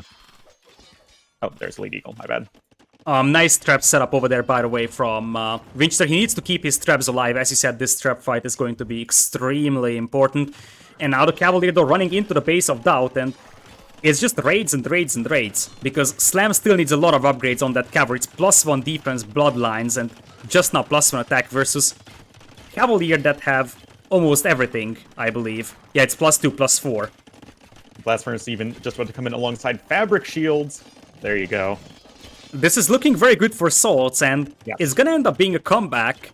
They never actually were leading in this series. It was 1-0, 1-1, 2-1, 2-2, but there's only one time in a set where you have to lead. At the end. Exactly, but Slam about to get his Cavalier upgrade, DauT now hitting Imperial Age. He can afford to lose a castle or two. Well, I mean, that's not really much of a choice for him, but he's got lots of castles. He's placing them back, which is really important. Elite Mangudai Bracer queued up instantly. And, Lita, we are assembling like 3 of the 5 pieces of Exodia with the Elite Mangudai. Slam accidentally cancelled Cavalier. I actually looked at that because he was almost done with Cavalier and probably cancelled it because he didn't lose a single stable. He cancelled the Cavalier and that hurts so much, especially with heavy camo in for 30 seconds for Classic Pro. And look at the right side. GL's eco will be collapsing here to the Eagles, and Mangadai this, Mangadai that. Eagle Warriors are actually pretty decent against Mangadai. Especially when they have 10 Pierce armor. Mangadai do find themselves in a nice little nook, but in come the Cavalier. Big numbers advantage to Sauls, but the Cavalier numbers are starting to shrink as the Mangadai just found themselves a really nice little nook. And more importantly, Slam comes in with the Cavalier to save that castle. That's very good coordination from GL. And that is going to save that castle. Heavy Camel is in. For Classic Pro, though, the castle's still standing, traps go down, but look at the right side. There is just Eagles running around everywhere. And Camels raiding the back of GL's eco. They still have the eco, though. Villagers on the castles getting picked off. This is actually an open game. Oh yeah, like 100%. Eagles coming in, but now the Cavalier of Slam are here to stop them. Yeah, and we talked about the fact that once Slam gets to good Cavalier numbers, the Eagles will be eaten alive. And what do you even do against this now? Like, you have to go for your own camels, but then what do you do against the Mangadai? This is very tough now for Swords. It's not unwinnable by any means, but from a position where they were dominating, it suddenly starts becoming a problematic situation for... Well, they had the really good Imperial Age times, but their ecos were still worse. So they had to, like, really punish GL hard, and they did get a massive eco lead, because of all of their pressure. But the thing is, of course, is the army composition. And, okay. Look at this market position from Classic Pro in the right-hand side. What even is that from Classic Pro? Please tell me that... but mistaken. Tell me that's a misclick. I hope so. Oh, that's a nice raid over there, and now GL drops down to 205 villagers, and Paladins are extremely expensive. When you play Paladins, you want like 130, 140 villagers to work for you. And the thing is that GL doesn't really have a great map control, so soon gold control could be troublesome. I feel like if Swords limits their movement, this could be very, very problematic. And Slam also has like 29 villagers on the right side corner. Losing all of them would put him down to like 80 vills. Yeah, lots of lumberjacks here. Arbalest tech from Vinch. That could work, but the problem is that you don't have answer to Persian Paladins, because Persian Paladins even do more damage to archers, so foot archers isn't really the way to go. Not necessarily. They aren't paladins just yet, though, and Cavalier can still die to Arbalests if the Arbs are sufficiently, in sufficient numbers and well upgraded enough. I think the big problem is that Slam is losing way too many villagers. So... And at this point, you could just make Cavalier if you are Classic Pro. Because your Cavalier will be completely even to the opponent's Cavalier, and you actually have a much better production of it. Yep. Indeed. Last of the Mangudai upgrades are coming in, and I worry for Sauls that that Mangudai number is not going to be shrinking anytime soon unless DauT just doesn't micro at all, but okay, apparently DauT doesn't need to micro. Yeah, I feel like you can tell that they are afraid of those Cavaliers just jumping on the Eagles. And that's the main problem.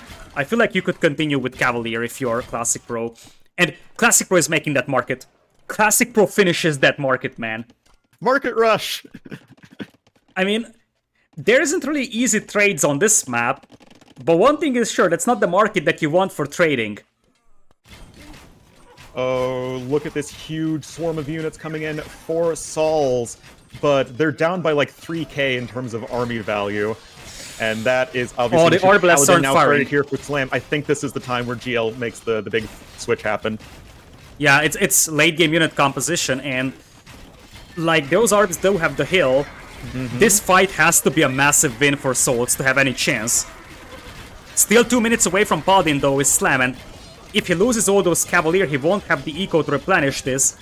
But I feel like the juice is slowly running out for Classic Pro and Vinch here. They're raiding the right side as much as possible. 2 minutes away from Paladin.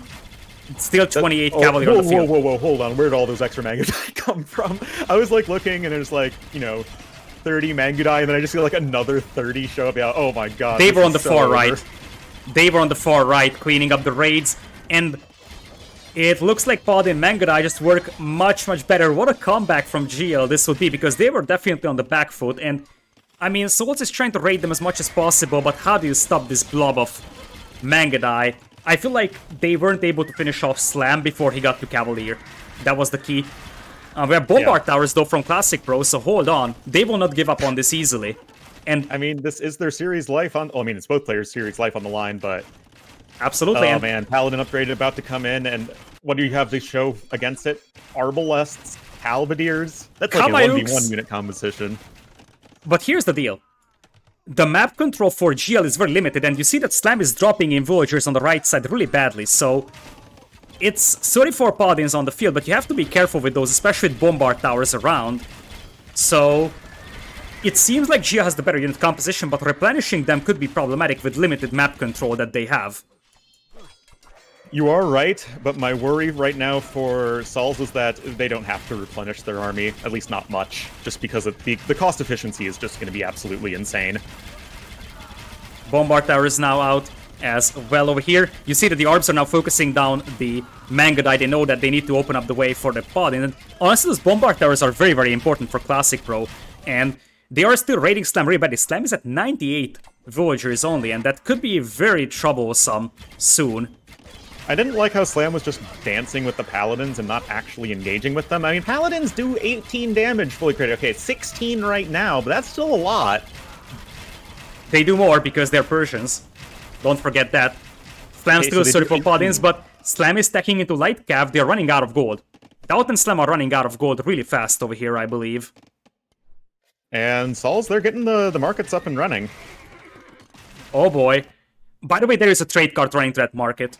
That trade card actually works.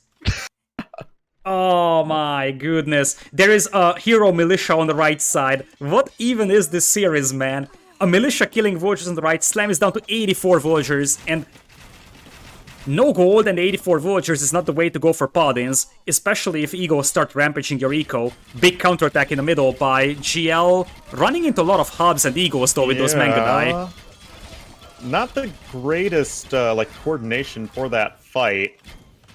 Still, they could run into the base of swords very easily. They can get through those palisade gates super easily and they can kill like 50 villagers if they get there. Yeah, of course, the thing with the Bombard Tower, you know, Chinese slow push is that it's, well, slow. If you can abuse the mobility that Persians and Mongols have over Chinese and Incas, I think that this is still very decent for Gamer Legion. I mean, it's, what, 14k value versus 7.4k? That's like double. Yeah, and DauT is, like, they're bringing in everything. They got DauT bringing 4 Trebs, Mangadai, Paladin. This is gonna be awfully hard to clean up, but that's the only thing they have to clean up, so... the equation is simple. If this army goes down from GL, they are dead, but killing this army is gonna be awfully hard. Yeah, the problem... Oh, and the Trebs, like I said earlier, Mangadai is so good at sniping Trebs. That was beautiful indeed from DauT. He needs to keep those castles alive for the time being. They are starving for gold, but at this point, all they have to do is just, as you said, keep that army alive. There's Bombard Towers helping, though, and Slam disengages. Over here, Castle could be going down easily from ClassicPro here. Eagles jump on this fight now. Halberdiers might find some good engagement here. And the Eagles are soaking up the damage. The Halberdiers are doing the work here, man. They are doing the best work they can, but it's not enough work. It's down to 19 paladins. I mean, it's not enough, but it was a fairly decent fight given the circumstances. Remember that GL is struggling very badly to replenish army. And once the paladins are gone, Eagles will clean up the Mangadai. That's the thing. You need to have both to be able to succeed with this one. If you just have paladin, you will just die to hubs. If you just have the Mangadai, you will just die to Eagles. And look at the push from Swords on the north. This is who dies faster contest right now. 80 villagers only for Slam. He abandons that castle. He still has 3 castles working for him. No. The Paladins are going to be running absolutely amok in the eco of Saul's. They've been safe like all game long, as they've always been on the aggression. Yeah, but Bombard Towers help quite a lot, and look at Slam's Paladin numbers. Where are they? I mean, there's going to be a big counterattack with Hussar, or well, Light Cav right now. Vinchester could just turn back and take that fight. Mangadai numbers finding a very, very nice choke point over there for DauT. That's beautiful. And it's really about who dies faster. Slam still has 52 army in this one, and Swords will struggle to clean this one up. But if they actually stabilize here, and with no paladins, Eagle Warriors will be fine cleaning up the Light Cav, and they will be fine cleaning up the Mangadai. I feel like the strength of this push is running out for DauT and Slam, and at the end of the day, they still have a 70 villagers deficit to overcome, with another castle potentially being picked off. Yeah, to be honest, I don't understand why Slam's eco isn't better. Like, he hasn't been rated for a little while. He is 3 TCs, that's true. And look at how many villagers he's got queued up on his TCs. Yeah. It's about how many lost villagers were there. DauT beautifully taking the hill over here, taking down 3 more Trebs, 4 more Trebs. But every Mangadai he loses hurts so much, and Bombard Towers on the left side cleaning that one up as well. And I think the Eagles will be able to finish off this army here from DauT. Once again, Paladins are back for Slam, as Vinchester is actually going for TCs on the right side of the map for Wood. Well, wood control is certainly something to consider at this point. DauT sniping another trap. DauT is using those Mangadai extremely well, but inside the base of Swords, they are going to keep losing them, and Swords actually has some sort of trade going for them. It's wacky, it's all over the place, but GL has nothing. They have no gold income. And the mineable gold income is much, much better as well for Swords, which will lose a couple of villagers on the right side. In fact, it's a lot of villagers lost. And, oh, the market. This is where ClassicPro's market backfires. All his trade cards are going down because now it's getting raided. Because they auto go to the best value market, and because there's a random market that's in an amazing position, technically speaking. Yeah, they just auto go to the furthest away market, and that means all of those trade cards went there. Still, I mean, they have markets in the corners, and like DauT and Slam has no gold income, and stopping Orblast, Eagle Warrior is not really going to be possible without gold, and this map has a lot of extra mineable gold, so you see that ClassicPro is still able to mine gold. Vinch has 24 on gold still. This has been absolutely far better play from Classic Pro and Vinchester, and I think Classic Pro especially. This Bombard Tower push saved them 100%. Yeah, the Bombard Towers were so important because, like, you could see that Slam was hesitant committing against the Bombard Tower push. Yeah, and that fight earlier where Slam was just dancing back and forth with his paladins, not actually using them to fight, I think that could have been one of the big deciding moments. 2 more castles go down from DauT. That's the end of the story. Oh yeah, this game is turbo over. Oh my goodness, and what a comeback from Salts. And I feel like they get their best performance for the late games. The early games were a little bit weaker from them, especially like Arabia was kind of sloppy. Even Fortress was somewhat wacky from them. But the islands and this final game was absolutely crazy. Yeah, and I think that Sauls really just showed their worth, I guess, in this, like, these last few games. Like, they have the skill level needed to take down, you know, DauT+Slam, who are no slouches of players. Yeah, they are an extremely strong team together. And we have to keep in mind that this is a group with Mr. Yo and Lix, then DauT+Slam, Vinchester+ClassicPro, and Vodka and Rice, and only 2 get to the single elimination stage. And as things stand, DauT+Slam will have to play in the losers game, and Vinchester+ClassicPro move on to the winners game in what is an absolutely bonkers series. Wow, that was a fantastic series of Age of Empires too. Just amazing play there from Sauls. Totally well-earned win. And what I would love to see, possibly, is, okay, assuming that Vodka and Rise go out and then Lix and Yo go through, I would love to see a rematch between these guys. It is very possible because I think Yo and Lix are the favorites of